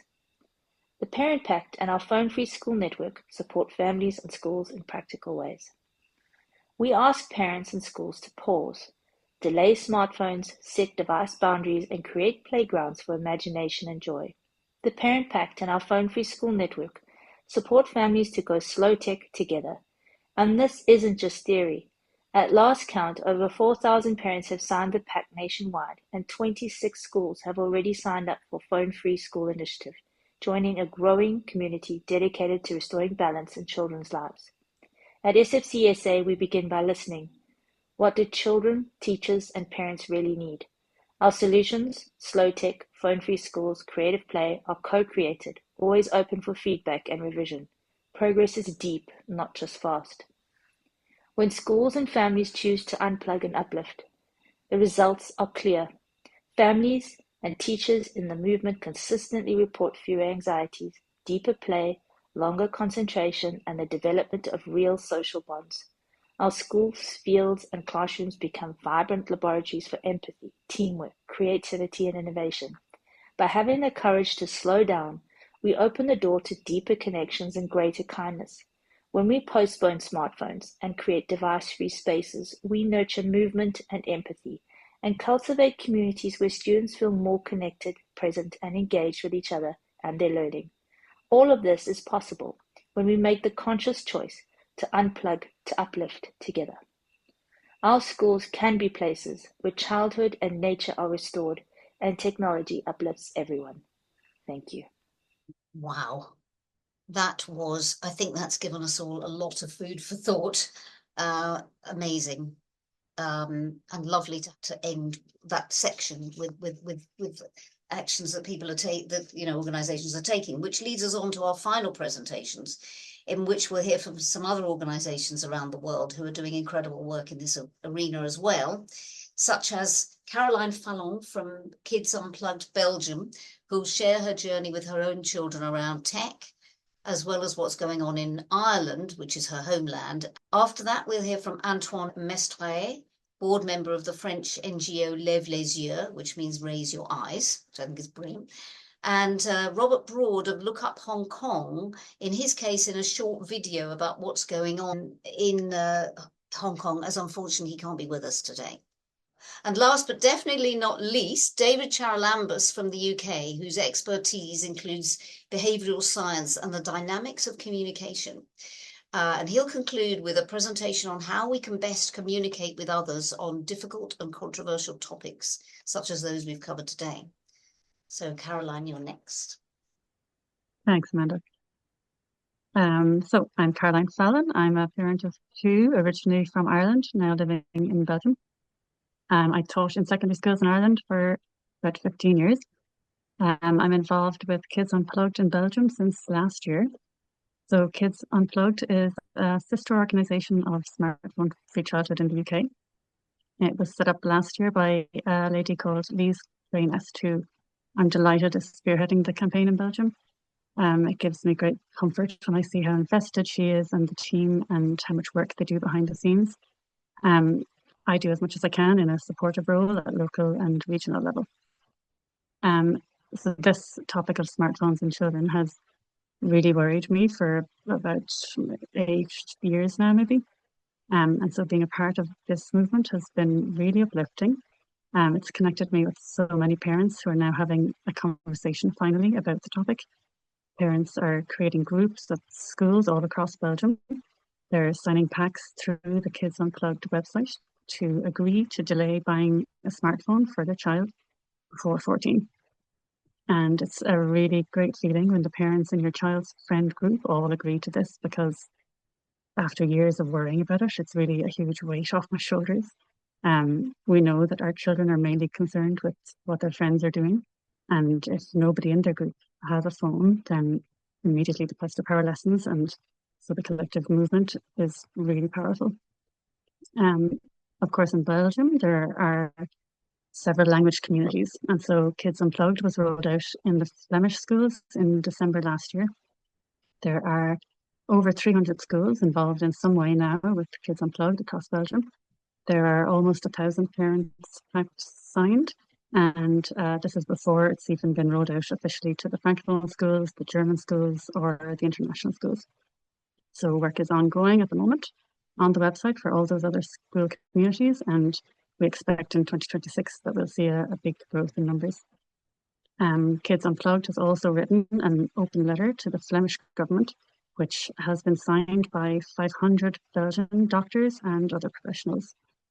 It's also important to note, like the other organisations, that Kids Unplugged are not anti-tech. This movement is really more about giving choice back to parents again. Up until really last year or the year before, the choice to not give a child a smartphone had been taken away from parents by virtue of the sheer number of children who have them. So the collective movement allows parents to engage a critical mass and to provide support for themselves, but also then for their children and teens. Meanwhile, in Ireland, Smartphone Free Childhood is also going from strength to strength. There are almost 3,000 packs signed in Ireland, and this doesn't take into account all the school groups which have organised independent packs themselves around the country. So hopefully Smartphone Free Childhood Ireland are aiming to unite all of those groups under one umbrella this year. For me personally, these parental movements are really powerful. They do make me feel hopeful about the future. I do probably still have some secret hopes myself about the way things might go.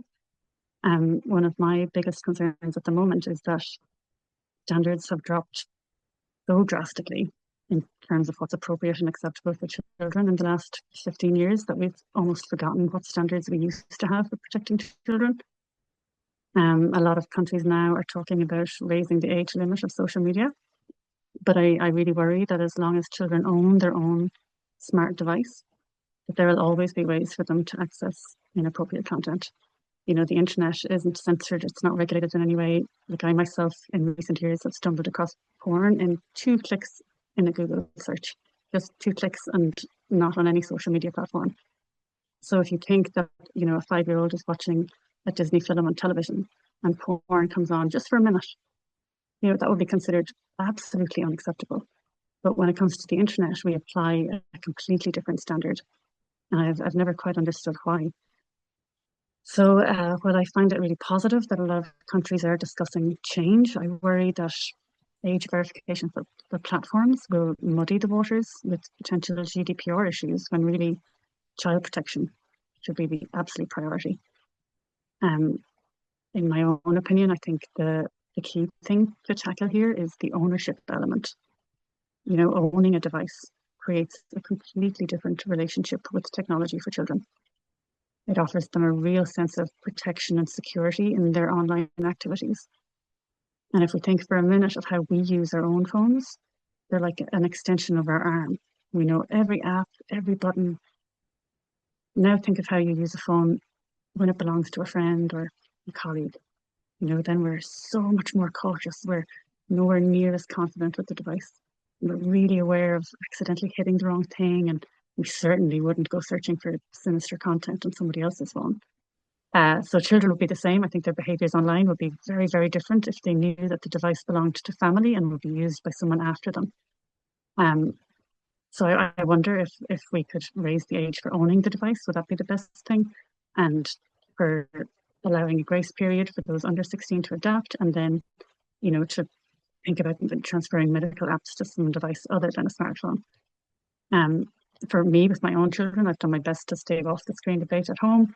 You know, we don't have Wi-Fi as a default. We just use the hotspot, and we try to kind of not ever use the phones. Like they don't have passwords. You know, they don't have unsupervised free access to the internet, and I think that really helps when something is not there as default. Yeah, thanks. Thank you so much. Sorry. Antoine is up next. Yeah. Hello, everyone. Thank you very much for all the speakers and their testimonies and the organization. So I'm a board member of Lève les Yeux, which is a French NGO I will present just after. I'm the co-founder of Heretic. I'm also a teacher at Sciences Po Paris, and I'm not a father yet. Hopefully it will come soon, but I'm an elder brother. So I was supposed to talk only about Lève les Yeux, but Kate insisted I tell you a little bit more about Heretic. I'll do that after that.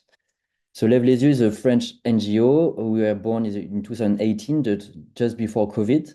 Our mission became even more relevant since then.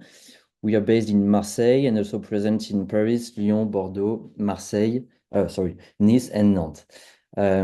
So we started Lève les Yeux based on the clear view of the implications and impacts of screens and digital services in everything from health, education, human relationships, environment, and democracy. And our goal is to promote disconnection in order to better preserve human attention. So our main activities, what we do is running prevention workshops for children, teenagers, teachers, and parents using playful and participatory methods, running workshops for employees in companies and public administrations, publishing books, articles, and book reviews on digital technologies' impacts, and raising national awareness through the collective attention. So some of the latest projects we did, there are quite a lot of them, but the latest from last year, one on the left is called More Books, Less Screens. We did it with the National Center for Reading, and we'll continue doing it in 2025 and 26. And the second one is called Raise Your Eyes at Home. And the idea is not only to do workshops, but for families to be gathered around some common rules. And so we started in 2018, and last year overall we impacted over 2,000 people, mostly youngsters, but also adults, obviously.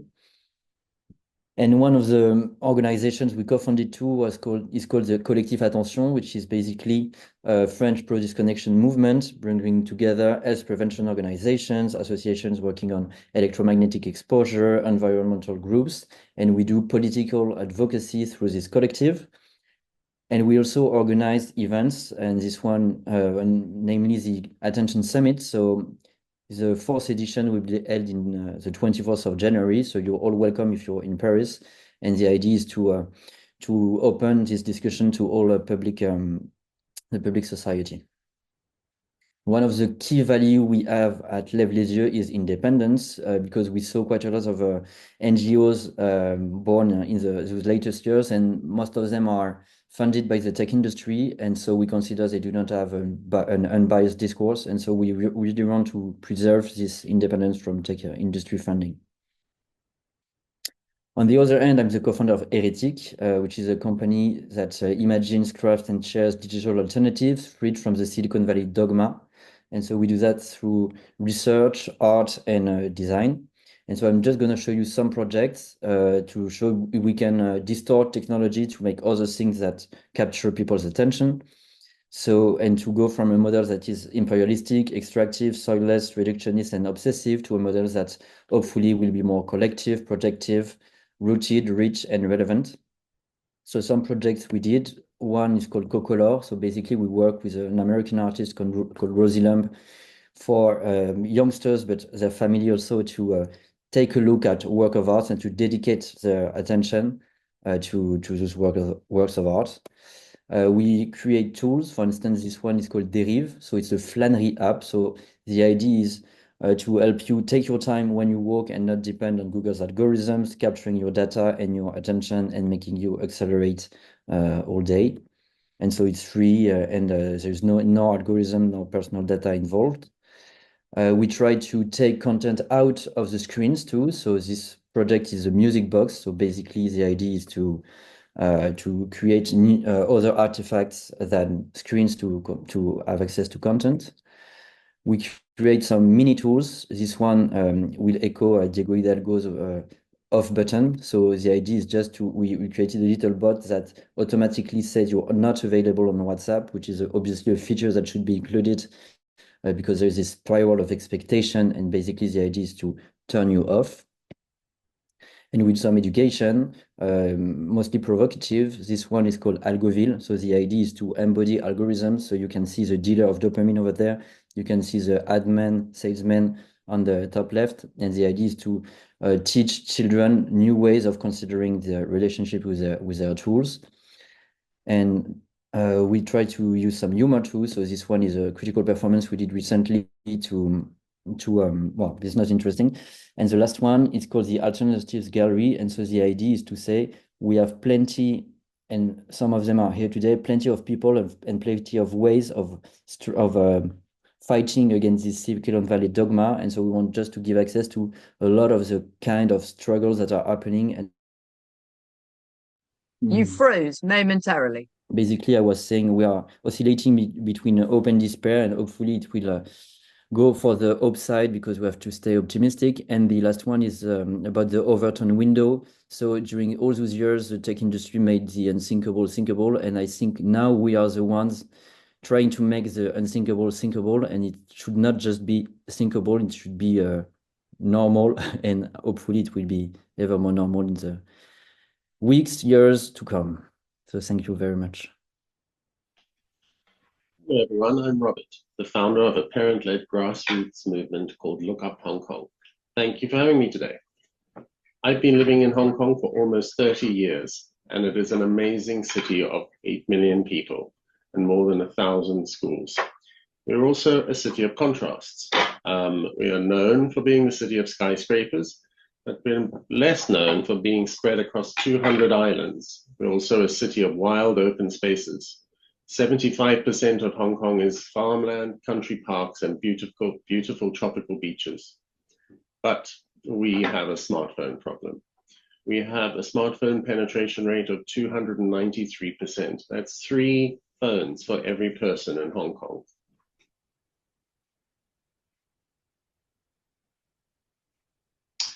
So I founded Look Up Hong Kong about 18 months ago to start to build awareness and shift the culture around smartphones and social media for our kids in Hong Kong. With a group of passionate parents, we set out to champion childhood in Hong Kong and help families prepare our children for a digital future that puts their well-being first. We built our movement around 4 pillars initially: delaying access to smartphones, delaying social media, supporting smartphone-free spaces, particularly schools in Hong Kong, and advocating for real-world outdoor experiences for our children. But as time went on, we started to realize that it was the parents that needed support, and much of our effort now focuses on a 5th pillar, equipping parents with the knowledge and language that they need to mentor their kids and families around these technologies, and also showing parents how to model more mindful, balanced use of technology themselves, so that our kids grow up seeing smartphones as a tool, not a toy. So we embarked on an effort to really understand the dynamics across the whole of Hong Kong. We wanted to see the parental use of the devices and also how that was manifesting and influencing the kids' use of the devices. We interviewed a truly representative set of parents across Chinese, English, international, and local schools, 651 families in total, to understand their use. And what we found is that parents in Hong Kong are struggling. 65% of them spend too much time on their phones. 76% of them say they cannot live without their phones. And they're feeling the impact on their own well-being. 67% see the impact on their physical health. More than half say it impacts their mental health. It's affecting their work performance. It's affecting their social relationships. They see the problems and they're concerned about the risks for their kids. Online safety is a big concern in Hong Kong, as is the impact of these technologies on their physical health and academic performance. But despite the concerns, our kids get phones in Hong Kong earlier. The average age of ownership in Hong Kong is 9 years, compared to around 11 to 12 years in other developed countries, including places like Korea and Japan. And the smartphone penetration rate amongst our kids is higher. 86% of our 11 to 13-year-olds in Hong Kong have smartphones versus 60 to 70% in other developed countries. Many of the kids are also exceeding guideline recommendations on smartphone screen use. 45% of them are spending more than 2 hours a day on these devices. But sadly and alarmingly, I think, more than a third of our kids do not go outdoors more than once a week. But our survey has also given us reason for hope. There is hope in the fact that 84% of our parents say delaying these technologies would benefit the well-being of their kids. There is also hope in the fact that our heaviest parental users are also the most likely to support delaying access for their kids. And there is hope in the overwhelming support for the pillars of our work: delaying access to smartphones and social media for as long as possible, advocating for smartphone-free schools, and doing it together as a community. Our work is only just beginning here in Hong Kong, but I know if we work together, we can change the culture around these technologies for our children. I'm sorry I wasn't able to join you in person today, but if you'd like to send me any questions, please do. I'd welcome the chance to tell you more. Thank you and good night. So now we've got David, who's going to give us even more tools. Carry on, David. Hello. The art of communicating. So most activists do not have an information problem. They have a communication problem. We have so much information, we have an abundance of it. The question is, how do we get this information out of our minds into other people's minds so they change their views and their behaviors? And this quote is so profound. The two words information and communication are often used interchangeably, but they signify quite different things. Information is given out, communication is getting through. How do you get through so that information lands into someone's mind? Now, what I'm going to do today is just give you 3 really powerful ways to actually have information land into people's minds. But what I do have on our website at this link is a very good document that will have a point-by-point guide on really how to make conversations work, particularly about controversial and difficult subjects. Now, we're going to use 2 characters. We've got Jane and Joe. Now, usually what happens is that we will stand on what we call our soapboxes and we will present facts to each other. Now, hopefully, a lot of people realize now that that's not a very efficient way to get people to change their ways. It's not really about information. It's about experiences, people having things that move them. And really when we look beyond the fact, so if Jane presents a fact to Joe and Joe doesn't believe it, or Joe interprets this fact differently to Jane, why? And a lot of it's because we don't think about what's in our soapbox. And our soapbox is a metaphor that represents our knowledge, our beliefs, our opinions about the world, our opinions about ourselves. So if Joe believes that smartphones are useful and they're not harmful in any way, and he believes that EMFs are safe because, you know, that's what he's read, and he thinks that scientists are always right, they can never make mistakes or they can never be influenced, then he's going to have a very different worldview from Jane, who knows that tech is now starting to reduce the quality of life for many people. She knows that EMFs affect biology, and she also knows that industry influences science. I mean, in 2023, I think 10,000 papers were retracted. So what you begin to see now at a deeper level is that the fact is going to be interpreted very differently. And this is why a fact presented to someone will be really haphazard to how it lands. And what I'm going to do is show you 3 ways that you can actually wrap that fact in information or present it in a different way where it has a much better chance of getting through. So the 3 most powerful ways to reach another. Number 1 is questions. Now, questions act as conversational keys. They unlock information that would otherwise remain hidden. They invite the other party into a collaborative process, turning monologue into dialogue and fostering engagement. And questions guide attention, and this is so powerful, and they can reconnect people to their thought process. And a lot of the time, there actually isn't a thought process. And you might ask someone what they think about something, they realize they actually don't think anything about it. They've just been conditioned by stories and TV to think a certain way. Now, a quick story is I was given a workshop a couple of years ago, and there was a lady there that was challenging a lot of the councils in the UK around their policies. And she told a story that before the workshop, she had lobbied 51 of the local councillors and had no success. And then I asked her this question. I said, how effective has presenting information to those councillors been? And a light bulb went off in her mind. She realised that that was the elusive obvious. It just wasn't working what she was doing. I said to her, well, you've got to find a way to get information into that person's mind, into their map, as it were.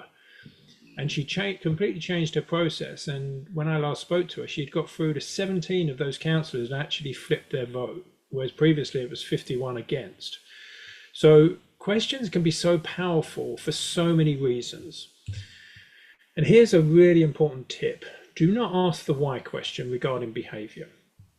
It will usually trigger defense. When you ask someone why they're doing something or why they believe something, a lot of the time they don't know, and they're going to come up with rationalizations to actually, solidify a good foundation to that. So really use what, how, and when. So the second one is metaphor. Now this is so powerful, and I remember attending a scientific presentation a few years ago, and a lady spoke for 2 hours on a very important subject. And 2 days later, I could not remember one thing that she had said, but I remember it being a very good presentation. Then a businessman came on and spoke for 1 minute, and I can still tell you today what he said and what it meant, because he used a metaphor. Metaphors drive behavior and cognitive change. There is a compass in a dark forest. It helps us plot new courses. It's really how we think a lot of the time through metaphor. It shapes judgment and decision making. Metaphor is a tinted lens through which we view a scene, and it enhances memory and learning.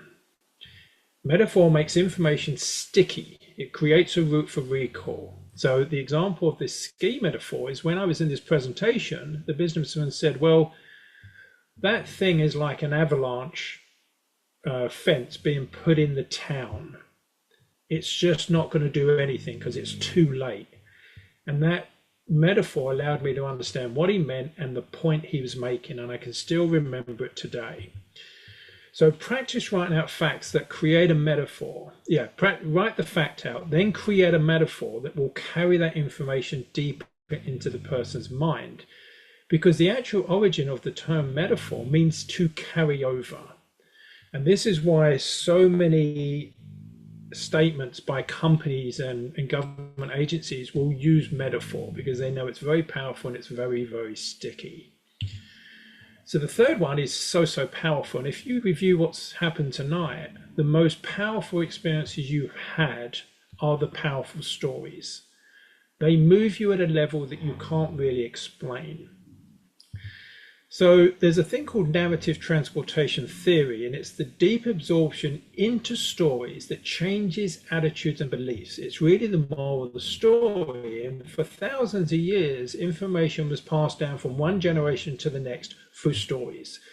There's much evidence that To Kill a Mockingbird is frequently credited with creating a more fertile ground for acceptance of civil rights.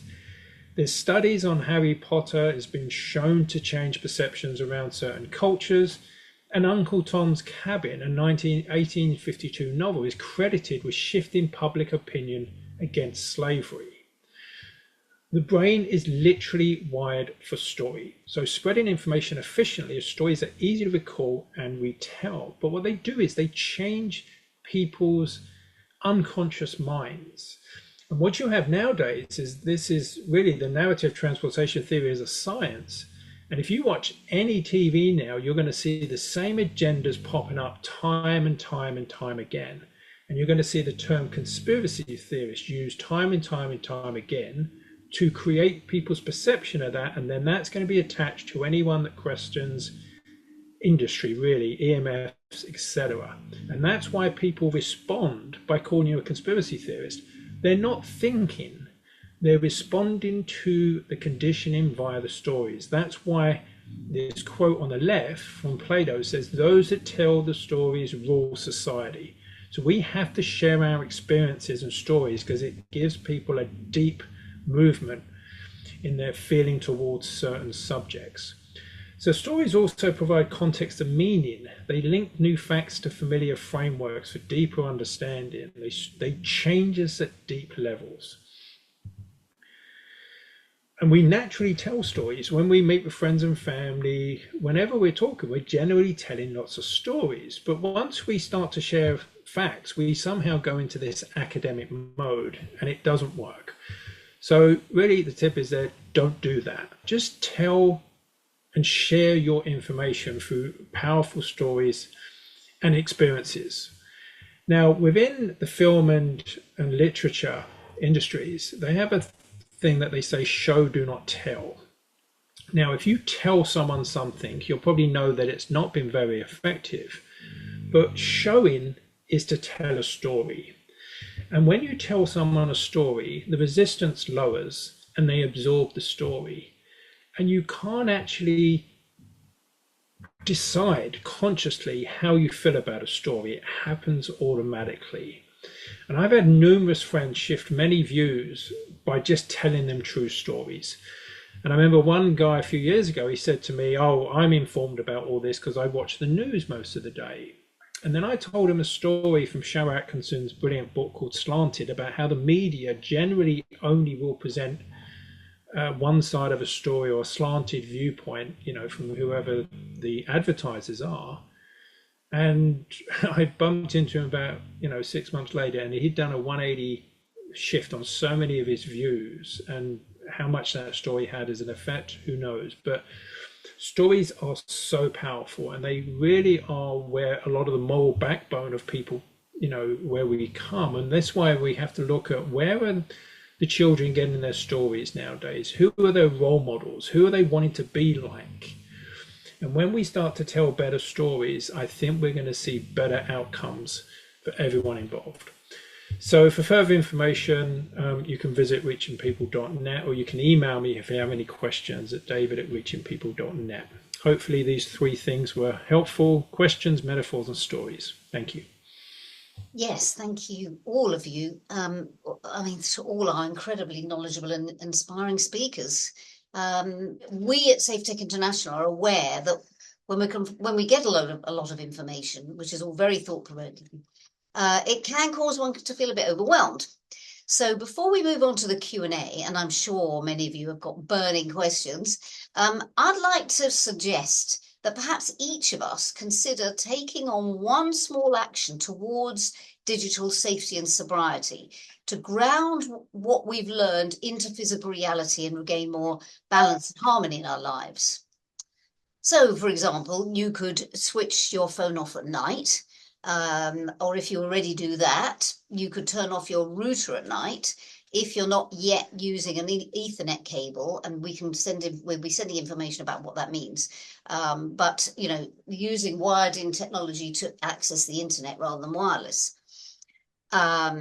I'd like to throw in the possibility of taking the digital detox challenge by not looking at your phone or your computer at night from after dinner, let's say, until after breakfast, and see how you feel. Or in the spirit of digital etiquette, you could request no phones at mealtimes or family gatherings. So whatever you choose to do, please do let us know how you get on. We'd really love to hear from you. And also, I'll just say this in case not everyone can stay on for the Q&A, but please do follow our speakers to keep in touch with the latest developments and support their work. Of course, not forgetting to participate in Diego's off February.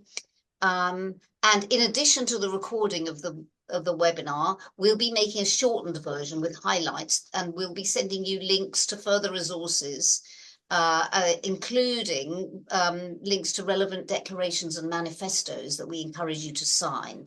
One of those is the petition set up by Tim Arnold, the independent filmmaker who I mentioned at the start, to protect a legal right to access services without a digital device. The deadline for that is November the 20th. And one final word now from Kate about another important similar initiative. Thank you, Amanda.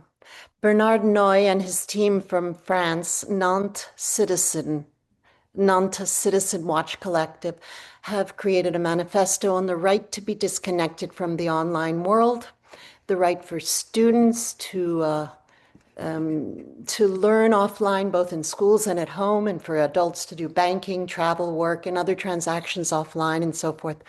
Those of us who wish to live a more natural, less surveilled, and healthier lifestyle disconnected from the internet when and where we so choose must have that option as well. And now is the time to insist on retaining this right, or we may lose it forever. So please be on the lookout for ways you can support this initiative in your country as it takes root in France and other places, as well as the other manifestos, petitions, and declarations that Amanda mentioned. And so now let's move on to the questions. I think, Catherine, you'll be handling those.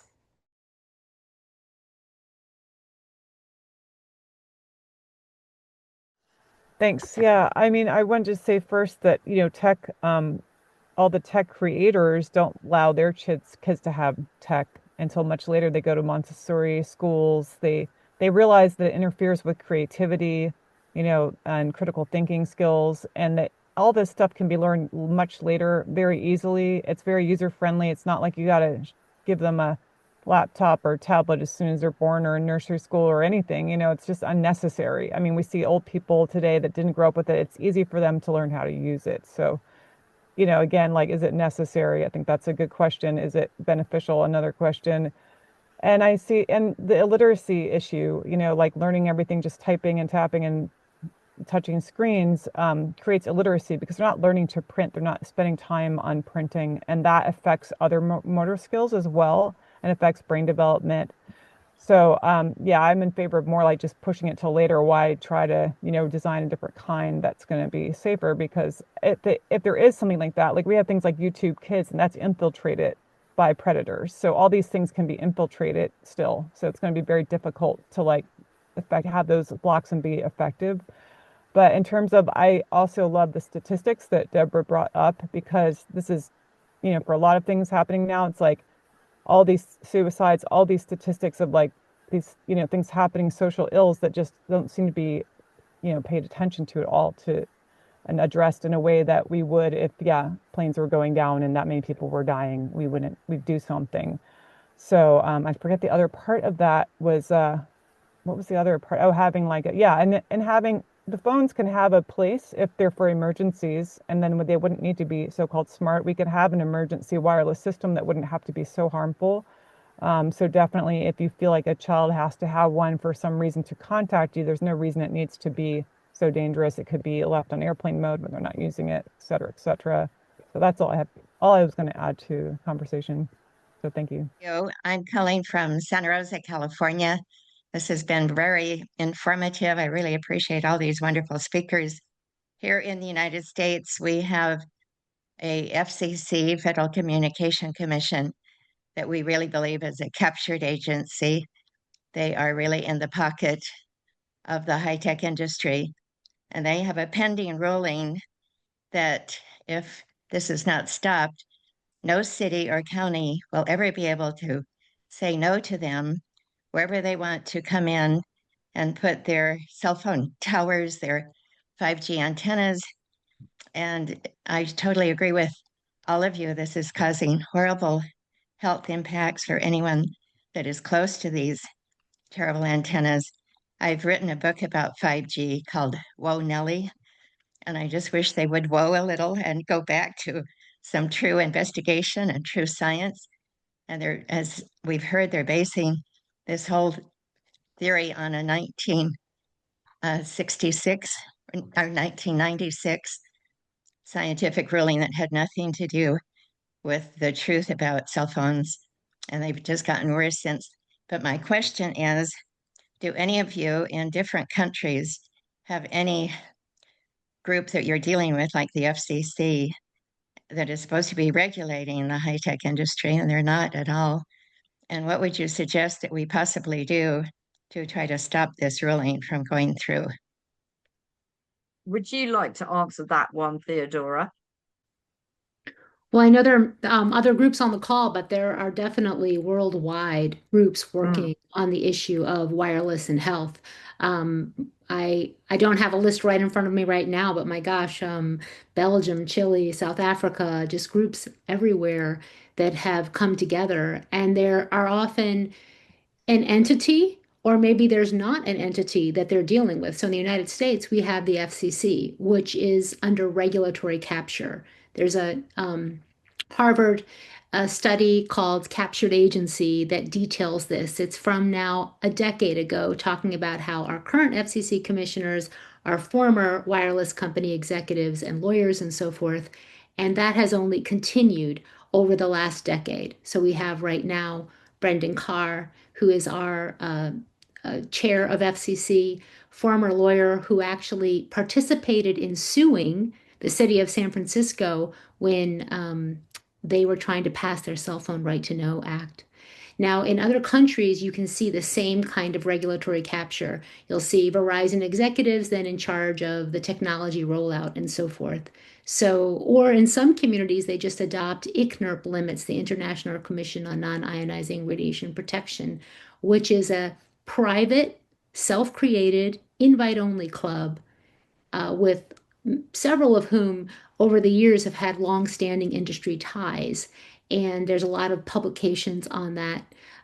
Glad to share if anyone wants to contact me more about ICNIRP and that. So what happens is countries will say, well, what limits should we have? How do we have safety? And they'll say, well, ICNIRP says this, the International Commission on Non-Ionizing Radiation Protection, and that's who they're protecting. The radiation, really, the name itself says it all. And it's a 13-member, it's been termed actually a cabal by some in some investigative reports. Now, I talked about the International Commission on the Biological Effects of EMFs, but something I wanted to raise was there being a commission on technology and ethics, because I think that we need to bring together experts in ethics and human rights and the public to be working on this issue of how technology is rolled out, the way it's being rolled out, not just the wireless safety standards, but the whole situation, schools and so forth, schools, children, devices. I mean, why can't I get a cell phone with an off button? That's just a hard button. I can turn the darn thing off. Instead, you have to do all this business in order to turn the thing off. They don't want us to turn it off. That's unacceptable. It's just so anyway, I could talk more about that, but it's something that I've been thinking about. And actually, I was at a dinner party and this woman just casually said, there really should be an ethics commission, and it just stuck with me because we need to have that voice being heard instead of the companies which are basically ruling the show. I'm actually thinking about synthesizing several different comments into one idea, speaking of metaphor and story. So I think of, do you know the game Jenga? I don't know if this exists around the world, but the stacking blocks, right? So the way I see the solution to all of this, because we're all here with different expertise and concerns, is to figure out which piece of the Jenga tower you're pulling out, because we need to pull out all of them. We need to dismantle, rattle the stability of an industry that is far-reaching, very powerful, very influential. And so, whether that is starting in your own home as a parent with things like what Luna's saying about how we parent our children, there's Kate's Jenga tower, perfect. Or whether it's what we do in the classroom as a teacher or what we do as an advocate or at the policy level, all of it matters. And I think that's one of the metaphor that I use when I am speaking and writing and thinking about this is this idea of being a first fish. And to me, in a school of fish, this is scientific, right? Fish swimming in the ocean. How do you get that school to change direction? It actually requires not one fish to pull away, but a second and a third as well. And then the movement shifts and then the school changes. And so to me, we are many first fish here, but we also need those second and third fish to come with us. And then when we have that shift in focus, we see that shift in movement. And as I said at the very opening, things are different now. So I would love to end my thoughts on it with that hopeful note that there are positive things happening, and you just have to find which piece of that Jenga tower we are. So thank you. If everyone starts coming out about this and working together in your community publicly, it makes a huge difference. That's how you get other people to join. We have a safe tech PTA group that was formed years ago. It's now gotten quite powerful. So start talking about it, get people together, have meetings, and getting news stories is really a way to put this issue out there because, children need to see a new food that they like a broccoli or whatever. It takes several times. It can take over 10 times to see it before you go, oh, I need to think about that. And other people haven't even thought about this. They need to start seeing it, hearing it, and then they will jump in and decide to taste it. I'm sorry, Cindy. Go ahead. Oh, that's okay. Thank you very much for a very informative webinar. I would like to see this be available to get to other people. This was one of the amazing ones I did.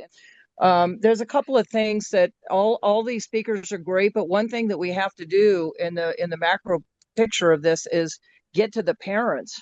A lot of these young parents that are going have children in schools, they are so hooked on technology that it's hard to reach these parents. So there has to be some sort of movement to educate these parents in schools, maybe via movies, maybe Angel Studios, people like that are getting informative videos out there or movies out there to educate people on these 5G technologies.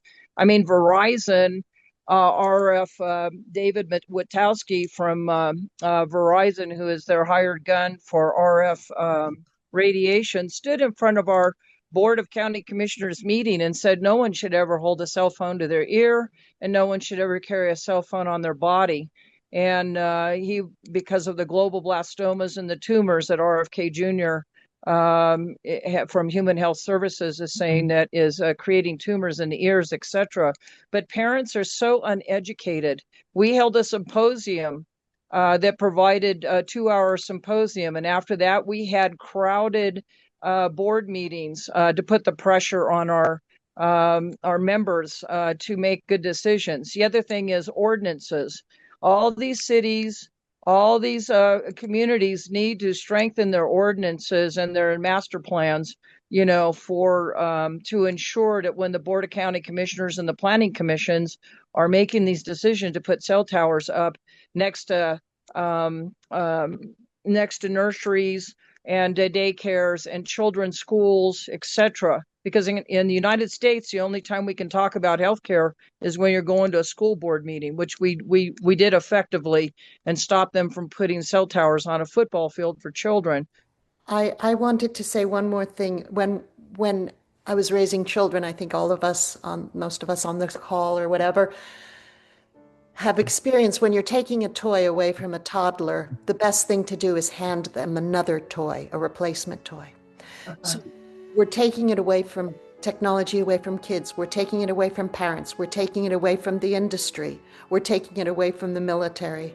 We're taking it away from everyone. So there has to be a different toy to replace what everyone's using. And the question is what that might be. With kids, I think it's getting their families back and playing outside and, you know, organizing fun time and street parties and playing outside. So that's a little bit easier. But in general, how do we give people back the toys, a replacement toy for what they're losing? Thank you, Kate. That was just so eloquent. I think that's a very, very good thought to end on, actually, and something we all need to think about. I assume you finished what you were saying, Yeah. sorry. Yeah.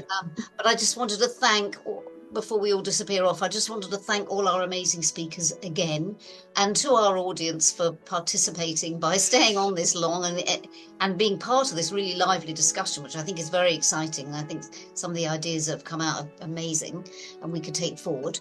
And last but definitely not least, I'd like to add a big thank you to our wonderful team who've worked so hard, including those who worked behind the scenes that didn't get seen today.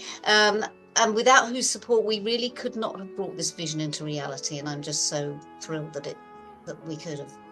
So thank you. Thank you so much. And thank you, Amanda, also. Thank all of you. Blessings. Yes, thank you to everybody.